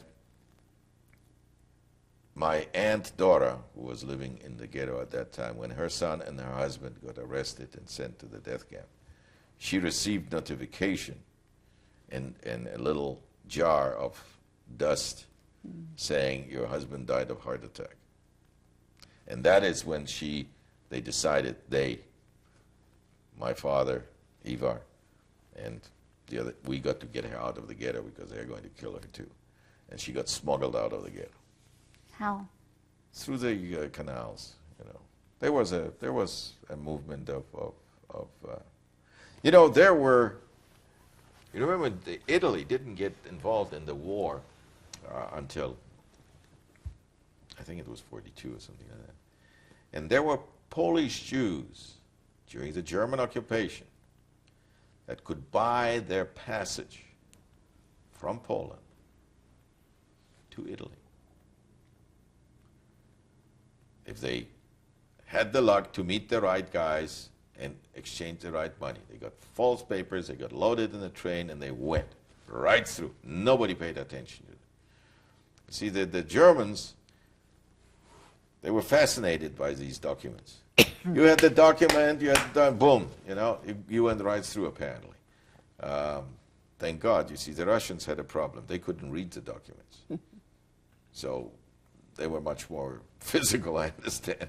But the Germans, once you had this stamp there with the Hakenkreuz on it, boom, that means that you can go, I am not going to question you. There is an authority that has issued, and people were escaping. And your father paid for these people? to come through? I can't tell you that. I can tell you that obviously he was a man that was making money in those days. I mean, he had an income. But some of it was also quid pro quo. Pooh, I'm getting thirsty. Quid pro quo, where you did something for them. You gave them a bottle of cognac, you gave them a pound of butter, you gave them that's what sometimes all it took. We are at the end of tape 4. We'll stop. You were waving in front of the lens. Oh, I'm sorry. We have 8 minutes left. Keep going. Yeah, that's why I tapped you. I'm sorry. I was putting my hand in front of the camera. Okay, so what We don't want to hide your face. All right, now she has her head in front of the camera.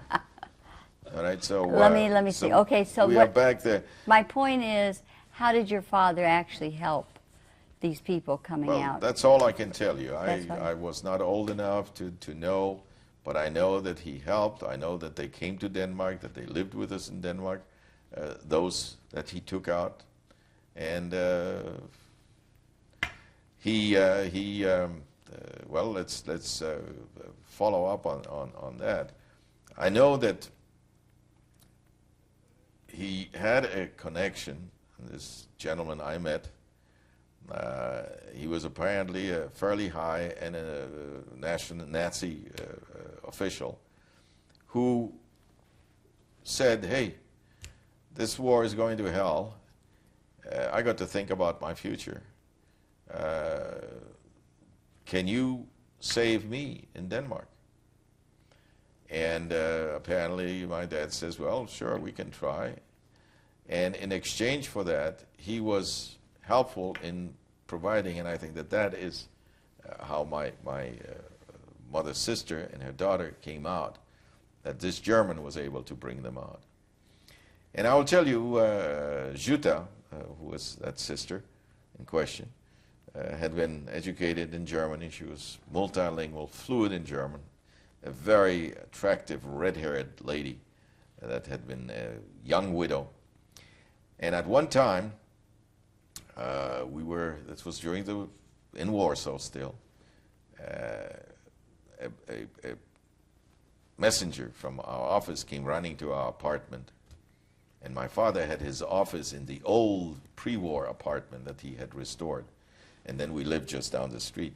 So this messenger came running and said, there are Gestapo asking for Ivar.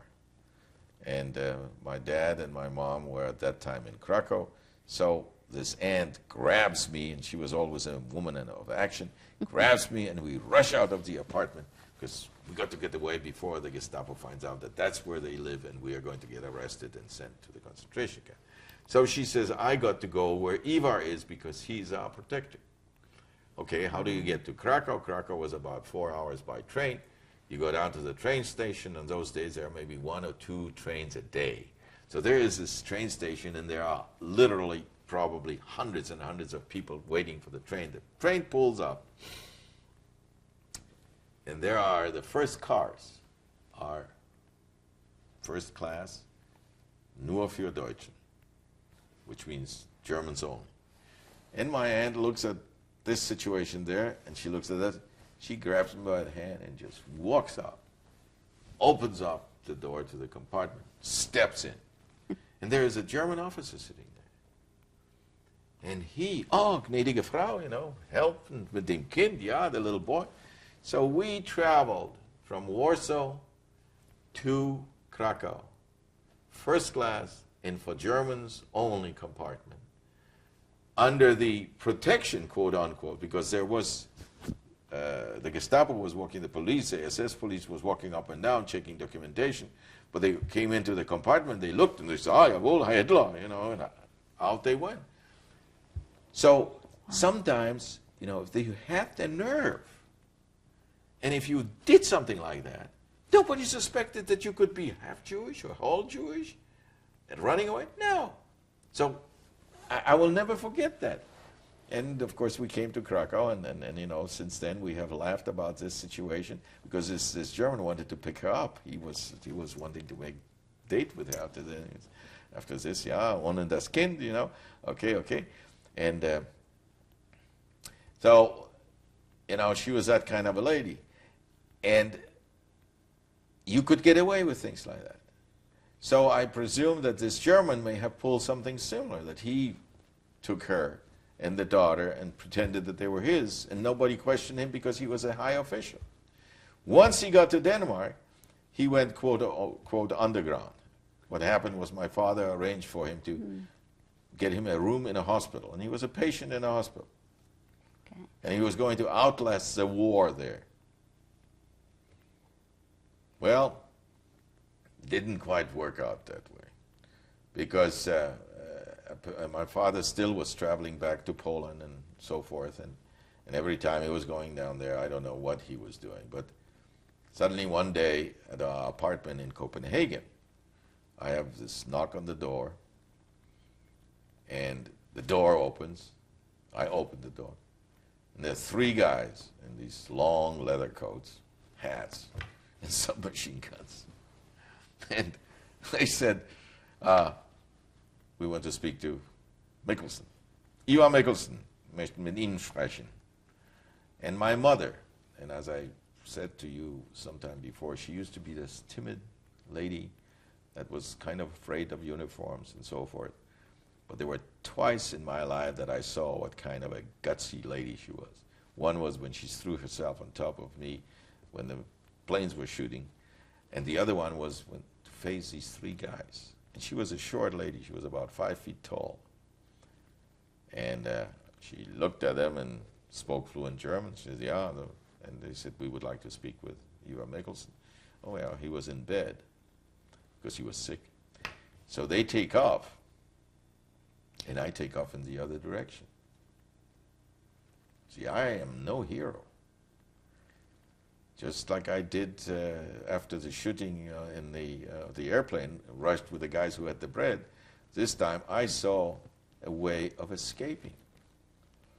And this is, you know, what I know, that instinctively you want to preserve yourself. Now, of course, I spent 30 years suffering from guilt feelings that I did that. Again, my mother helped me by reminding me that I wasn't too courageous in protecting them. Well, it would have been stupid if they... what did I expect? I expected them to shoot Eva. Shoot them all right there in the bedroom. I feel terrible, but we're at the end of the tape, so we're going to have to stop.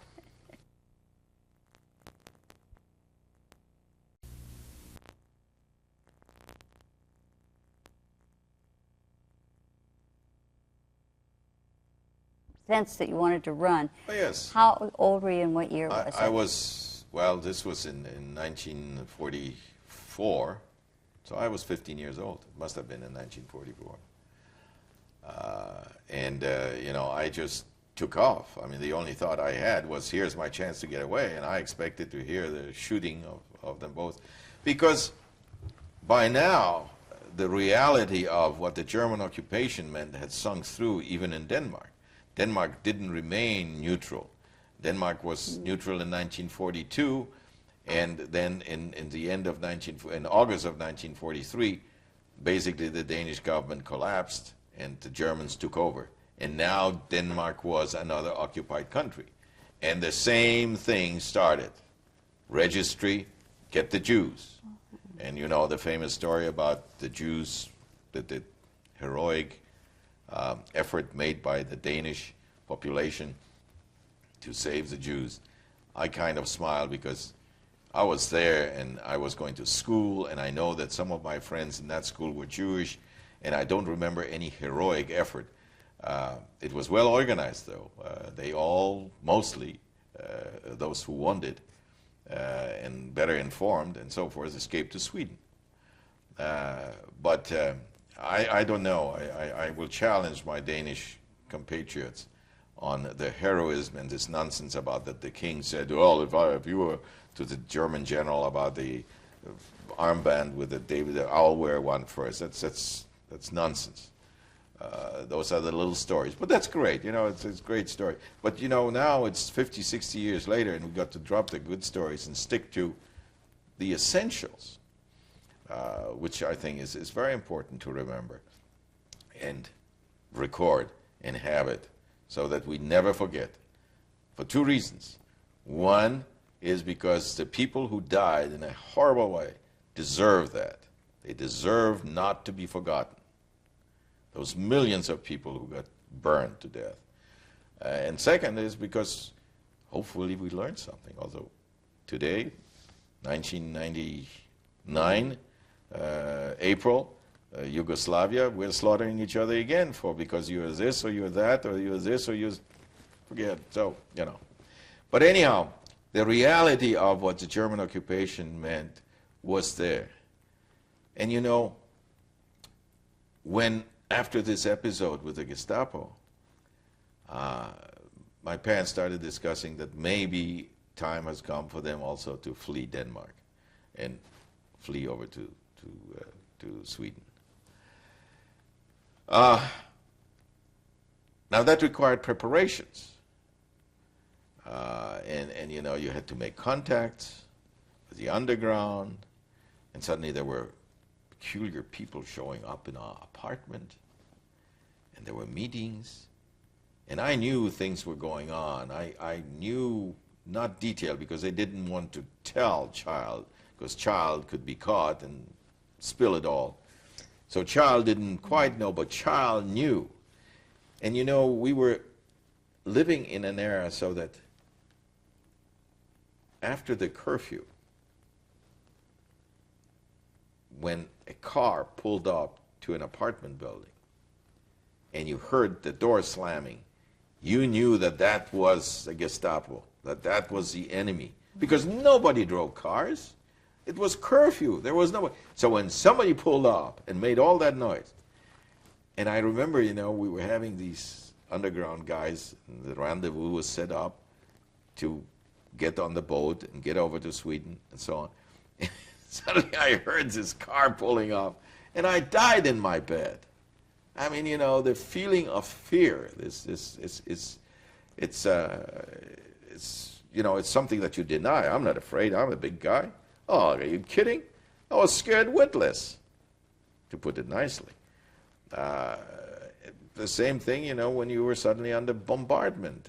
You know, Copenhagen was not really bombed that, but we had some accidental bombs now and then.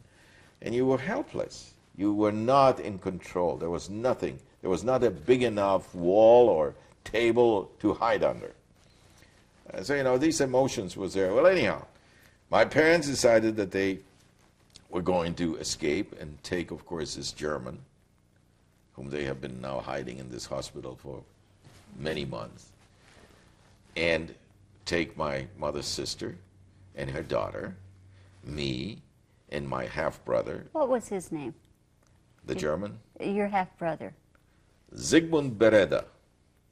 B-E-R-A-D-A. He changed it now to Berede, so he added a Y at the end. And he lives in New York, upstate New York.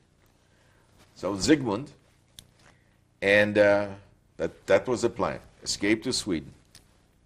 And a couple of days later, I'm in school, and my mother shows up in the middle of the day and says, okay, come, we're ready to go. And I said, is Dad going? And she said, no. I said, well, then I'm not going either.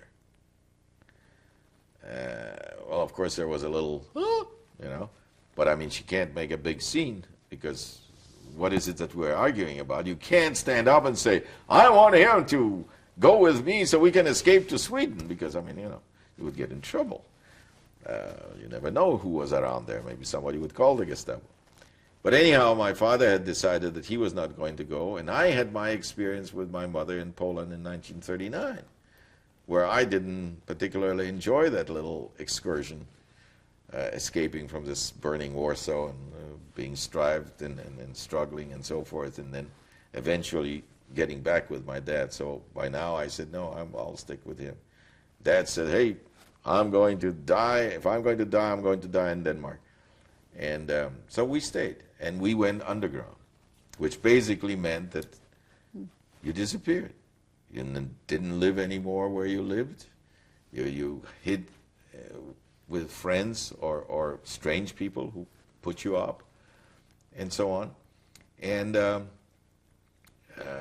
in the meantime, my mother and her sister and her and the German and so forth, they got on the boat and they were escaping. And I have discussed this with them afterwards, after the war, and I know they thought they were in Sweden. They stood all up, and they were so close to Sweden. The distance between the coast of Denmark and Sweden is very short at some points in Denmark. So you know, they had just to get away, and they thought that they were in the Swedish waters, and then suddenly the patrol boat, boom. So there they are, all brought back, and we have not the foggiest idea. My father and I, we're totally ignorant. We are walking up and down a coastal road and looking over at the lights in Sweden, saying she's now probably watching a Cary Grant movie, because my mother loved the movies. That was her big thing. Until a couple of months later, we suddenly get this little notice, which I showed you, that says, please submit rationing cards for political prisoner, blah, blah, blah, Helena Mikkelsen, you know. And, oh my God, I thought she was in Sweden. Well, no, she wasn't. But at that time, the chaos in the German machinery started becoming so that they were never bothered.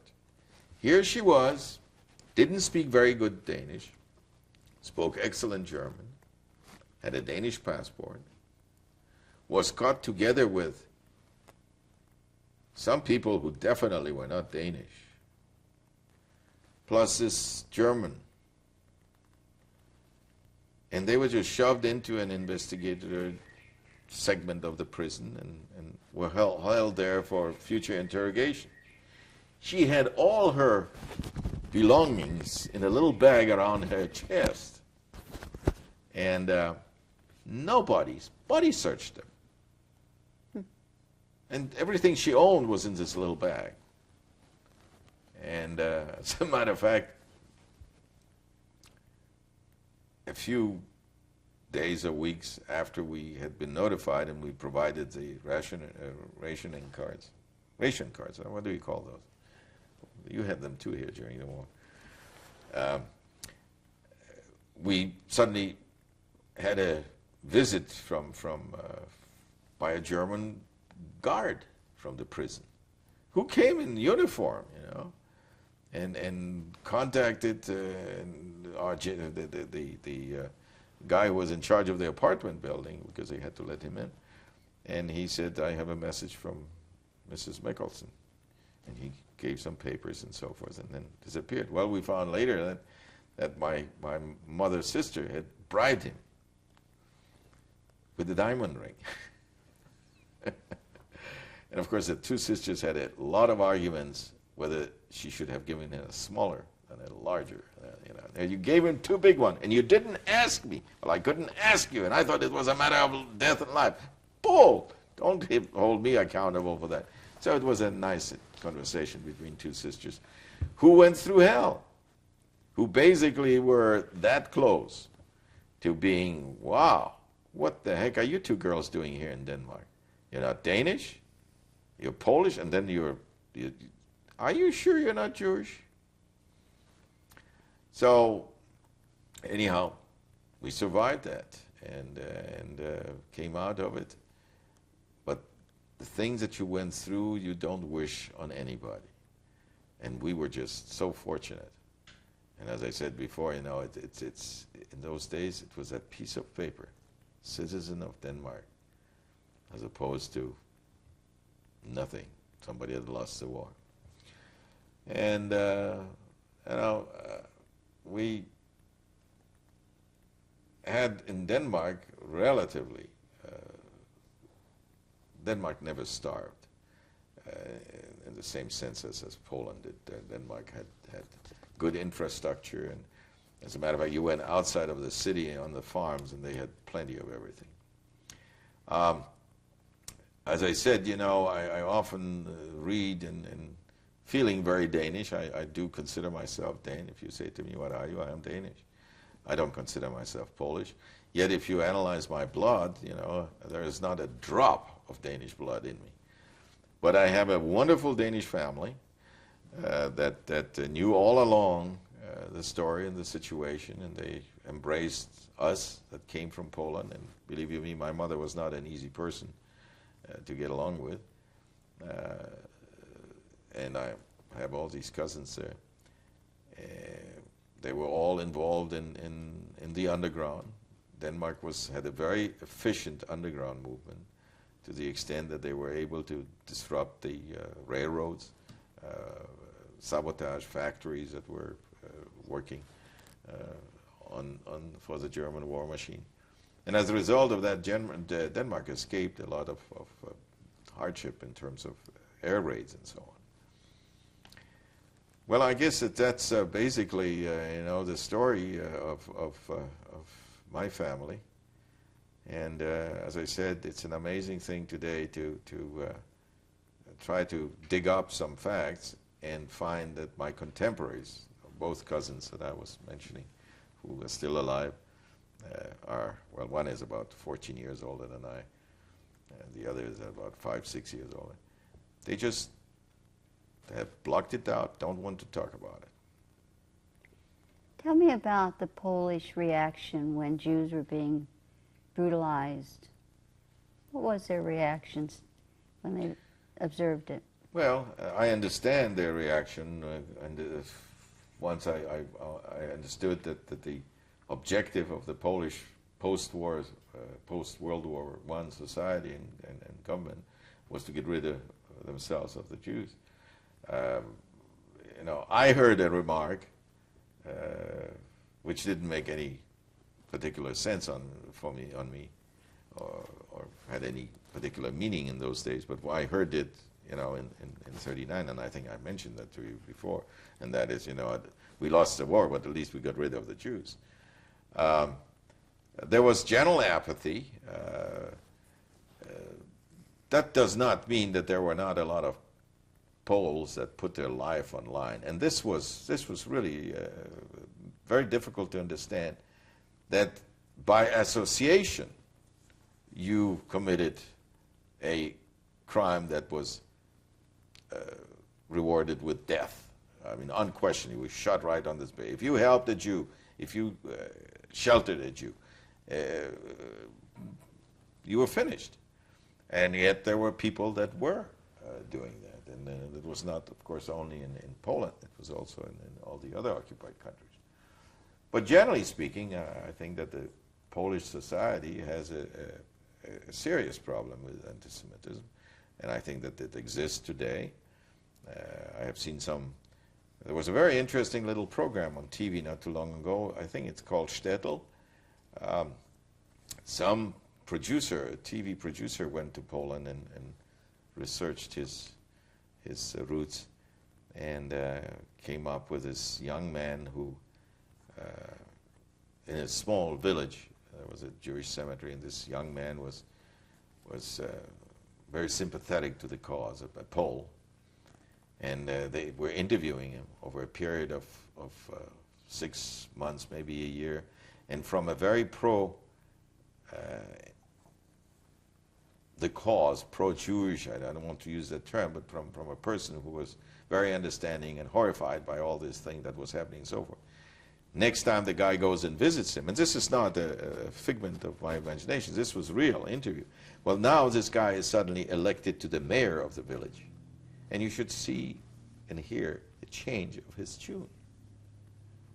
And here it is, well past the war. And I sometimes have conversations by letter, correspondence by letter, with some of my Polish friends, and I wrote, and I insulted probably one of them. And that is because I said, I read this book, and according to this, the Polish regime was not much better than Hitler. The only thing is they used different means, but the objective was the same: get rid of them. So I guess that this is one of the reasons why I don't feel particularly Polish, because I don't like that way, think that way. On the other hand, the Danes, as I said to you, I don't think that the Danes were more heroic or less heroic to help the very few. Remember, in Poland there was 3 million Jews.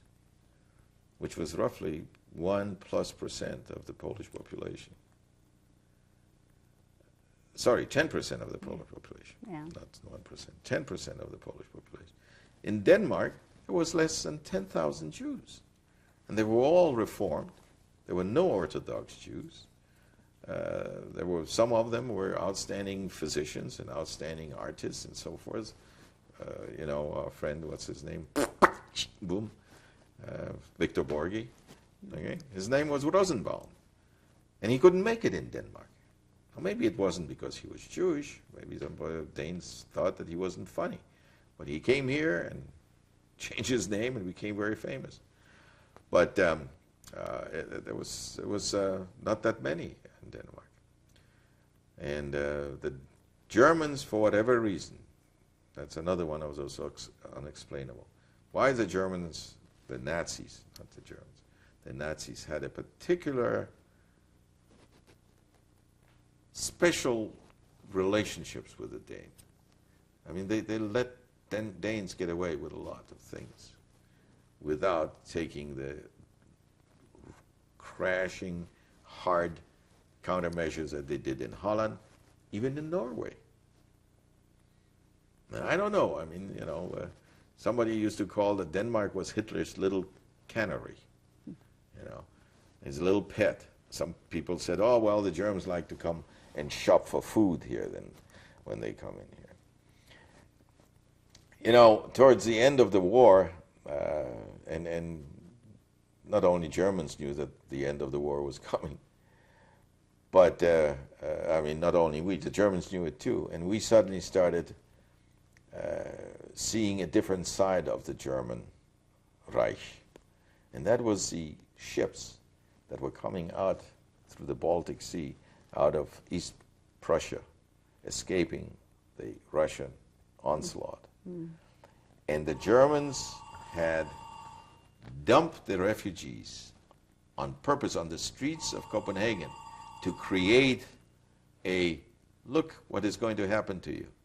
Sympathize with us, help us, support our cause, because that's what the Russians are going to do to you.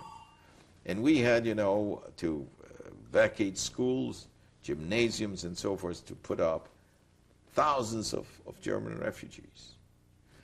And, it made us feel good to see them in this condition. And then the day, May 4th, it was beautiful May Day, and I remember I was listening to the Danish broadcasting from London in Danish language. They used to broadcast news in all languages, all European languages. And this was, I think, 8 o'clock or 7 o'clock, whatever, broadcast, and the guy was giving us a report on the West Front, blah, blah, blah. And then he says, just a moment, and he says, and you could hear his voice was all shaking, because he said, oh, we just received a message from the Eisenhower headquarters notifying us that the Germans have capitulated, surrendered unconditionally in northern Germany, Denmark, and in Germany, Denmark, Holland, and so on, but not Norway. And we all had heard rumors that Norway was going to be the last defense line of the German. Well, that was a couple of days later they did that too. But I'll tell you, maybe 10 seconds after that announcement, the city just, poof, all the windows went up. People were screaming, running around in the streets. I mean, it was just crazy. The war was over, finally. And, we had, of course, we had to cover our windows so that the light couldn't escape. That was one of the rules, so that the planes could not see where the city... Well, of course, this was being torn down and all that and so on. And people started running in, and suddenly there was these underground guys that suddenly were above the ground and running around with Danish flags and weapons and so on and so on. Not a German soldier. They were all inside. The word must have reached them stay inside. And of course, there was still a reasonably good-sized German presence, and the Navy, German Navy presence. Of course, the next day, the detachment of the Danish underground went down to the harbor, and there was this cruiser, Nuremberg, which was one of the newer ships of the German fleet. Big ship. I don't know with how many Marines on board. And then there are these 25 Danes, with little pop guns coming in saying, surrender. And, the German admiral or whoever he was, he said, go to hell, I'm not going to surrender to... Who are you guys? I will surrender to Allied military, but not to some riffraff place. So the Danes said, oh, well, then we will conquer you. Well, and then idiots started shooting on the ship. Well, they turned on one of the big guns and just fired 2 salvos into some apartment buildings, Said, leave us alone, huh? And we left. They were left alone until the British came. So, and then, people started identifying the collaborators. And of course, the first ones were all the prostitutes down on Eastergade, which is one of the famous Copenhagen prostitute streets. I think still is. Mm-hmm. And, as they say, a lot of the girls collaborated, so their heads were shaved and so on. And then there was the Freikorps Denmark, which was a voluntary corps of Danes under the SS auspices, who basically volunteered to fight the Russians. And, they were identified. And then there was something called Hilfspolizei, which were nothing but Danish Nazis that were the worst of the worst. And then, people knew where they were, where they lived, and so forth. And they got beaten up and dragged out and kicked and screamed at and so forth. And we behaved just as anybody would in that situation. So there are no more Jews being killed or harassed? Oh, no. And in Denmark, there was no real anti-Semitism. I think that the Danes never thought about, well, as I said to you, religion is a private matter. And it's not something that people flag in Scandinavia. I mean, and are you Danish? Yeah. Well, it's not, are you Jewish? What does that have to do with the situation? And I'm still puzzled, because to me it is still something that, it's a religion. It's not a nationality. So the Danes did not think in terms of, oh, we have 4,000 Jews in our country. Never occurred to them. Well, when did you first tell people that you had Jewish blood in you? I told people. Well, one of the things I remember probably when I was getting married first time, because my father-in-law was very upset. I said, well, maybe I can pass as a Jew. I said, yeah, there was some background there, and so this was what was my excuse. But I mean, does that answer your question? When I first time identified myself as a quote-unquote Jew? Now you have to quantify for me maybe what a Jew is. Just in your background. Yeah. In your ancestors. Yeah, well, that was probably the first time.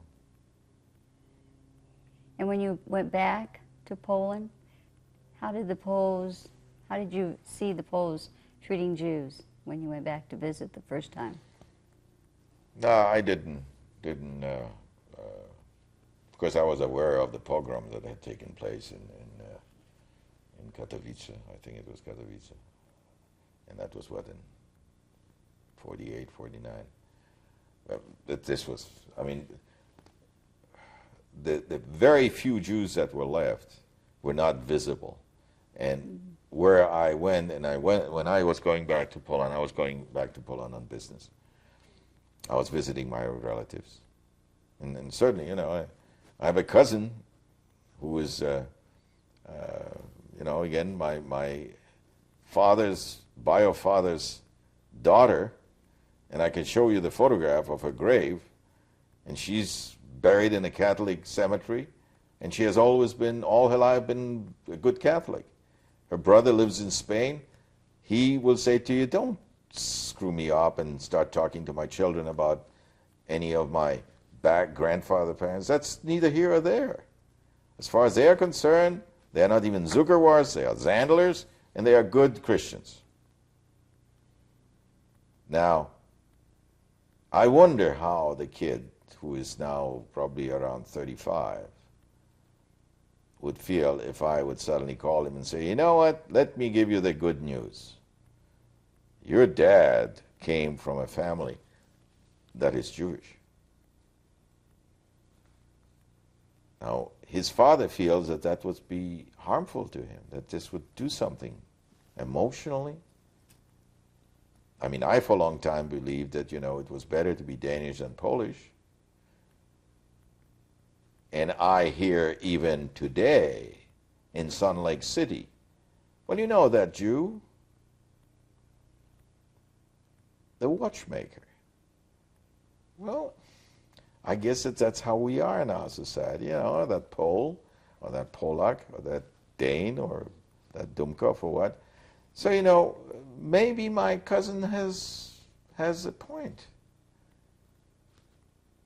The kids are interested, but not that interested. When I told them, well, maybe because I told them, I will never tell you until your father agrees to, or only if he's not alive. My children know. And interestingly enough, my oldest daughter is involved with a gentleman that is of, again, not religious, but of Jewish background. My youngest daughter is involved with a gentleman that is of Jewish background, of Jewish religion. As a matter of fact, we were invited to Seder in their home. That was the first time I had been to a Seder, which was very interesting. And it was very interesting because the host afterwards said to me, when you were reading, it reminded me of my grandfather, who had an accent too.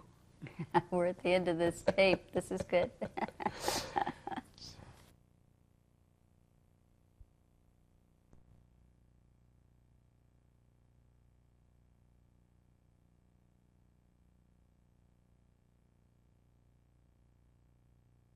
With ERIK Mikkelsen. You still don't remember me? Isn't that funny? We are old friends. Mikkelsen with an M. Tell me, if you can you make a distinction between the Germans and the Polish people as far as one being worse than the other in the way they treated minorities? Well, I think that people are people, and it's amazing having lived in Europe and having lived in Poland, Denmark, and so on. There are some basic similarities. When you strip all the niceness, you know, the basic instincts are. And I think that after the war ended and we were liberated, and I know that I said, well, give me 10 Germans and I will shoot them all. That's certainly not the way I feel today. Today, I think that Germany is the hope of Europe.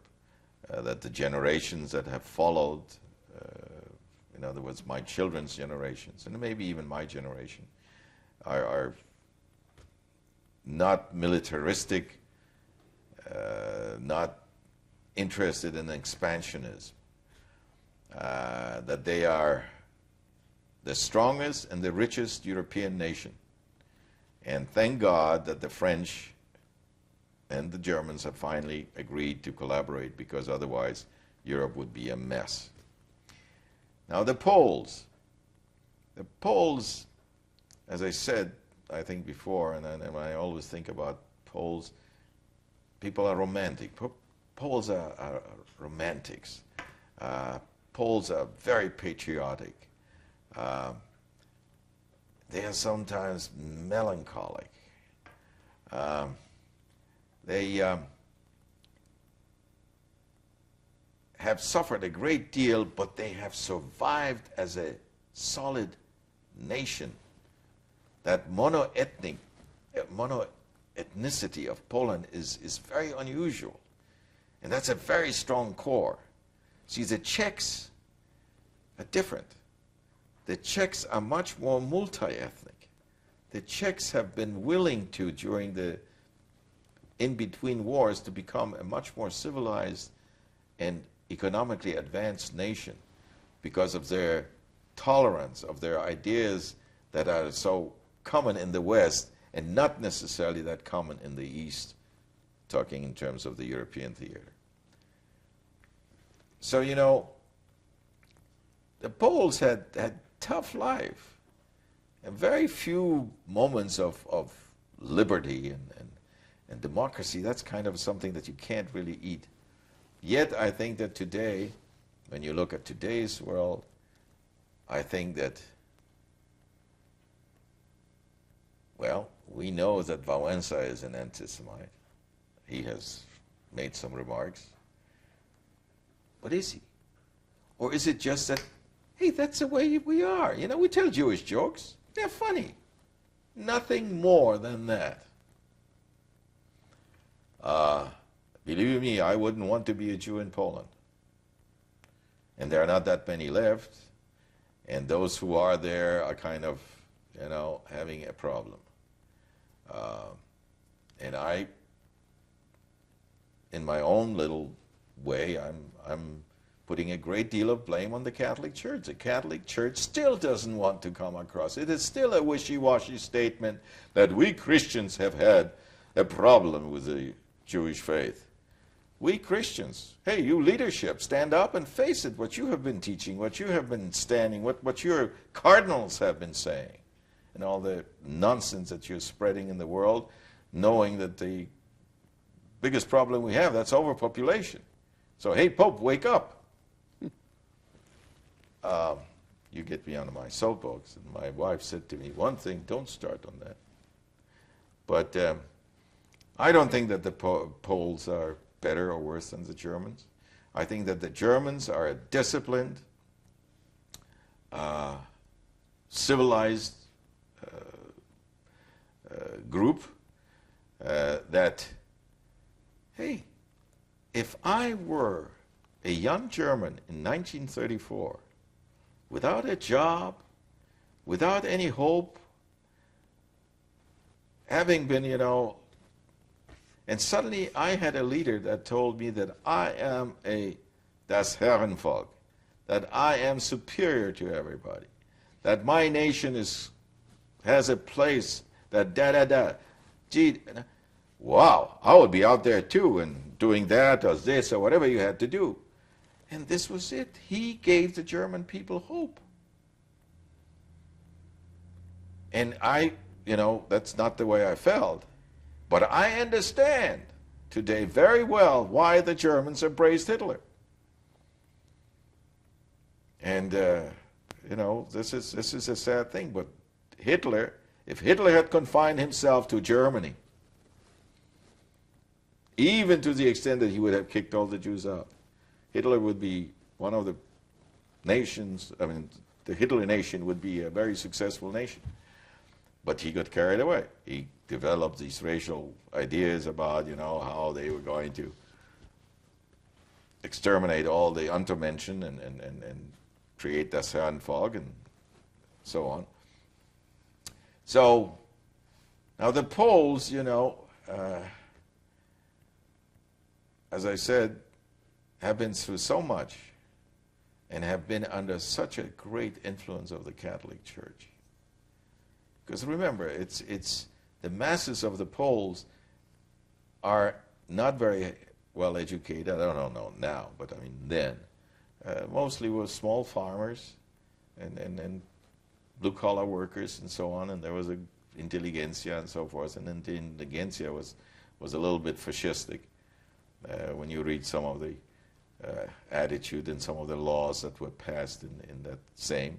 Pilsudski, who was helped by Jews, great Polish patriots, didn't back them up. When it came down to it, he backed down because he, you know, it was Poland versus the Jews that helped him. So he abandoned the Jews, and some laws were passed. That, you know, laws like that. This is how I feel about the Poles. The church said, take business away from them. Don't hurt them, but take business away from them.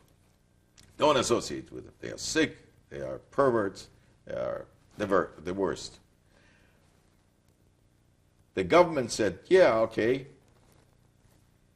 Now they are switching. They are getting baptized. They are changing their names and so forth. They are hiding. So the government said, okay, next time you put a sign, every business that deals with public, every business has to have on the shop sign the name of the proprietor. Now that, in 99% of the Jewish businessmen, represented an option to discriminate against him, because it showed that it was Yitzhak. Maybe he Polonized his name, but if it was Yitzhak or Moshe, everybody knew that he was a Jew. And that was a law that the government passed to force every merchant to have his name underneath. Are you uncomfortable with that? Am I uncomfortable with that? Yeah, I think that the government, the Polish government, was discriminating against the Jews just like the German government was. And yes, I'm uncomfortable with that. I'm not uncomfortable with the idea that have your last name on the shop sign. You know, McDonald's, okay, and owned by whatever his name was. But if you do that with the idea that that will help you to follow the pastoral letter and withdraw your business from these properties. And this was what the purpose was. The purpose was to make it an easy target. You don't have to sign a big sign on the door that says this is a Jewish establishment. You have Moshe, whatever, and you know that it's a Jewish. That's what the Poles did. Let me bring it to today. What advice would you give your children and grandchildren so it never happens again? Oh, don't hate. Tolerance, tolerate. Wait a minute, that might interfere with hearing your lovely voice. Don't hate. Do I scratch myself? I won't. You know, this is the thing. Say it again. We have to teach our children, and we have ourselves to practice it. That's tolerance. Tolerance of deviation in every sense and respect. Respect for that differences that may exist. Respect the privacy of people. And you know, be responsible for your actions. Conduct yourself with consideration that you have a right, but the other person also has a right. And live by that basic rule. Respect the right of the others as you want them to respect your rights. To hate people because of religion, race, or nationality, that's such a sad, cowardly, insecure expression of yourself. There's nothing positive in it. I mean, oh, big deal. So I call you this. Well, at least we have the four-letter word, so we can call each other that. And maybe that will then kind of equalize. I look at my kids, and as I say, I think that they live that. I think that they live that. They certainly are living their own way. They don't copy me. They have their own goals and objectives, and they're,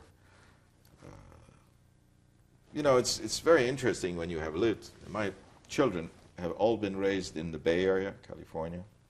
And of course, as you know, California has been a state, a society, a community where anything goes. And my children went to public schools.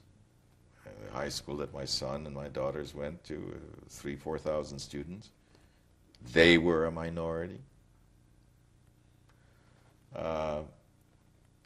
My daughter started dressing very peculiarly, you know, kind of short leather imitation skirts and big boots. And I said, Leslie, what is this? She's a pussycat. I mean, she's a sweet little girl. And she said, Dad, I got to be tough. Then they will leave me alone. My youngest daughter, sorry that my wife is not here because this was a terrific example. But somehow, when we moved to the Northwest, my youngest daughter suddenly looked in the school and everybody was blonde and blue-eyed. I mean, the Northwest has a very small, 10, 12 years ago, it's growing, but very small minorities of any kind. Everybody else is good old American. And I don't know, the issue came up about some little girl, and she says, what do you mean? She was the smartest in the class. And this was a Chinese girl. You know? And in every sense and respect, my kids do not distinguish. Oh, yes, they want to know the background, and I'm in the process of writing my little story so that I can get this, because, you know, you get together now and then and get bits and pieces together. So I'm trying to tell them this.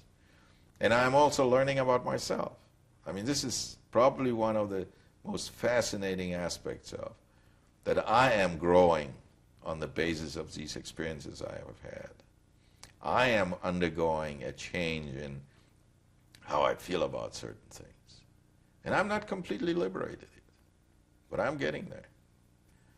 So, you know, tolerance, Okay. and it's so much more fun to love than to hate. Good advice. Good way to close the interview. Thank you. Thank you, Erik. Thank you. Now, this is a Danish passport that was issued by the Danish consulate in Berlin in 1940.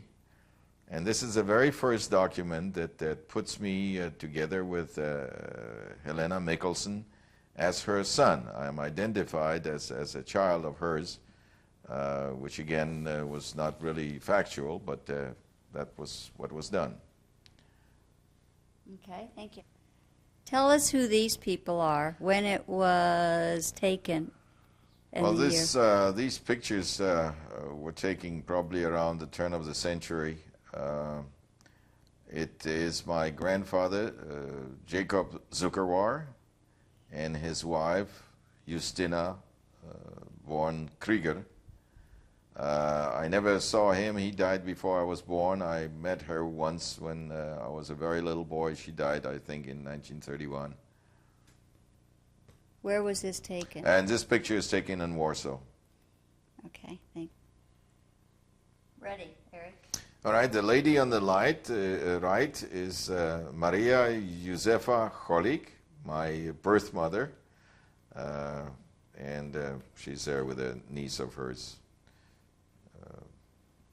When was this taken? Can I look on the back of the picture? It was taken after the war. So it was taken probably in the, I would say, late 40s, early 50s. Where? Maybe later, and that's in Krakow, Poland. Okay?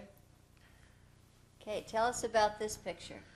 Well, this is again a picture of my adoptive father's, Ivar Mikkelsen's Danish passport.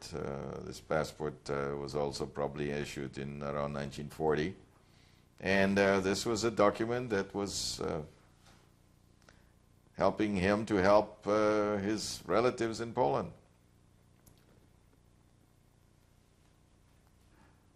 Now, this is a notification that we received that was the first sign of that my mother, Hella Mikkelsen, got caught while trying to escape from Denmark to Sweden. This is a notification from the German police prison requesting rationing cards for the prisoner that is in their hands. And that was what made us aware of the fact that she was indeed not in Sweden. Well, this is a photograph of a page of my passport, which gives me a permit to depart Generalgouvernement of Poland on my way to Denmark. And as you know, in those days, you had to have a lot of stamps and a lot of identifications of this type. And they collected fees for them too. This is the copy of the actual contract that was signed between the city of Warsaw and my father in the name of a Danish jewelry factory that was going to operate under the name of ERIK Mikkelsen in the ghetto area of Warsaw, Klosterstrasse, number 11.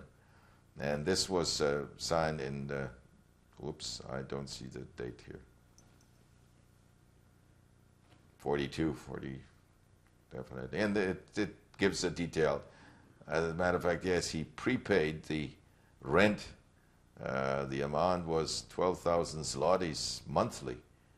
And the rental was for the period through May 1946. So they were planning well ahead. This is a picture taken in March of 1999. It's my 4 children, my son Andrew, and Marta, Leslie, and Jeannie. The 2 last daughters are from my first marriage. Okay.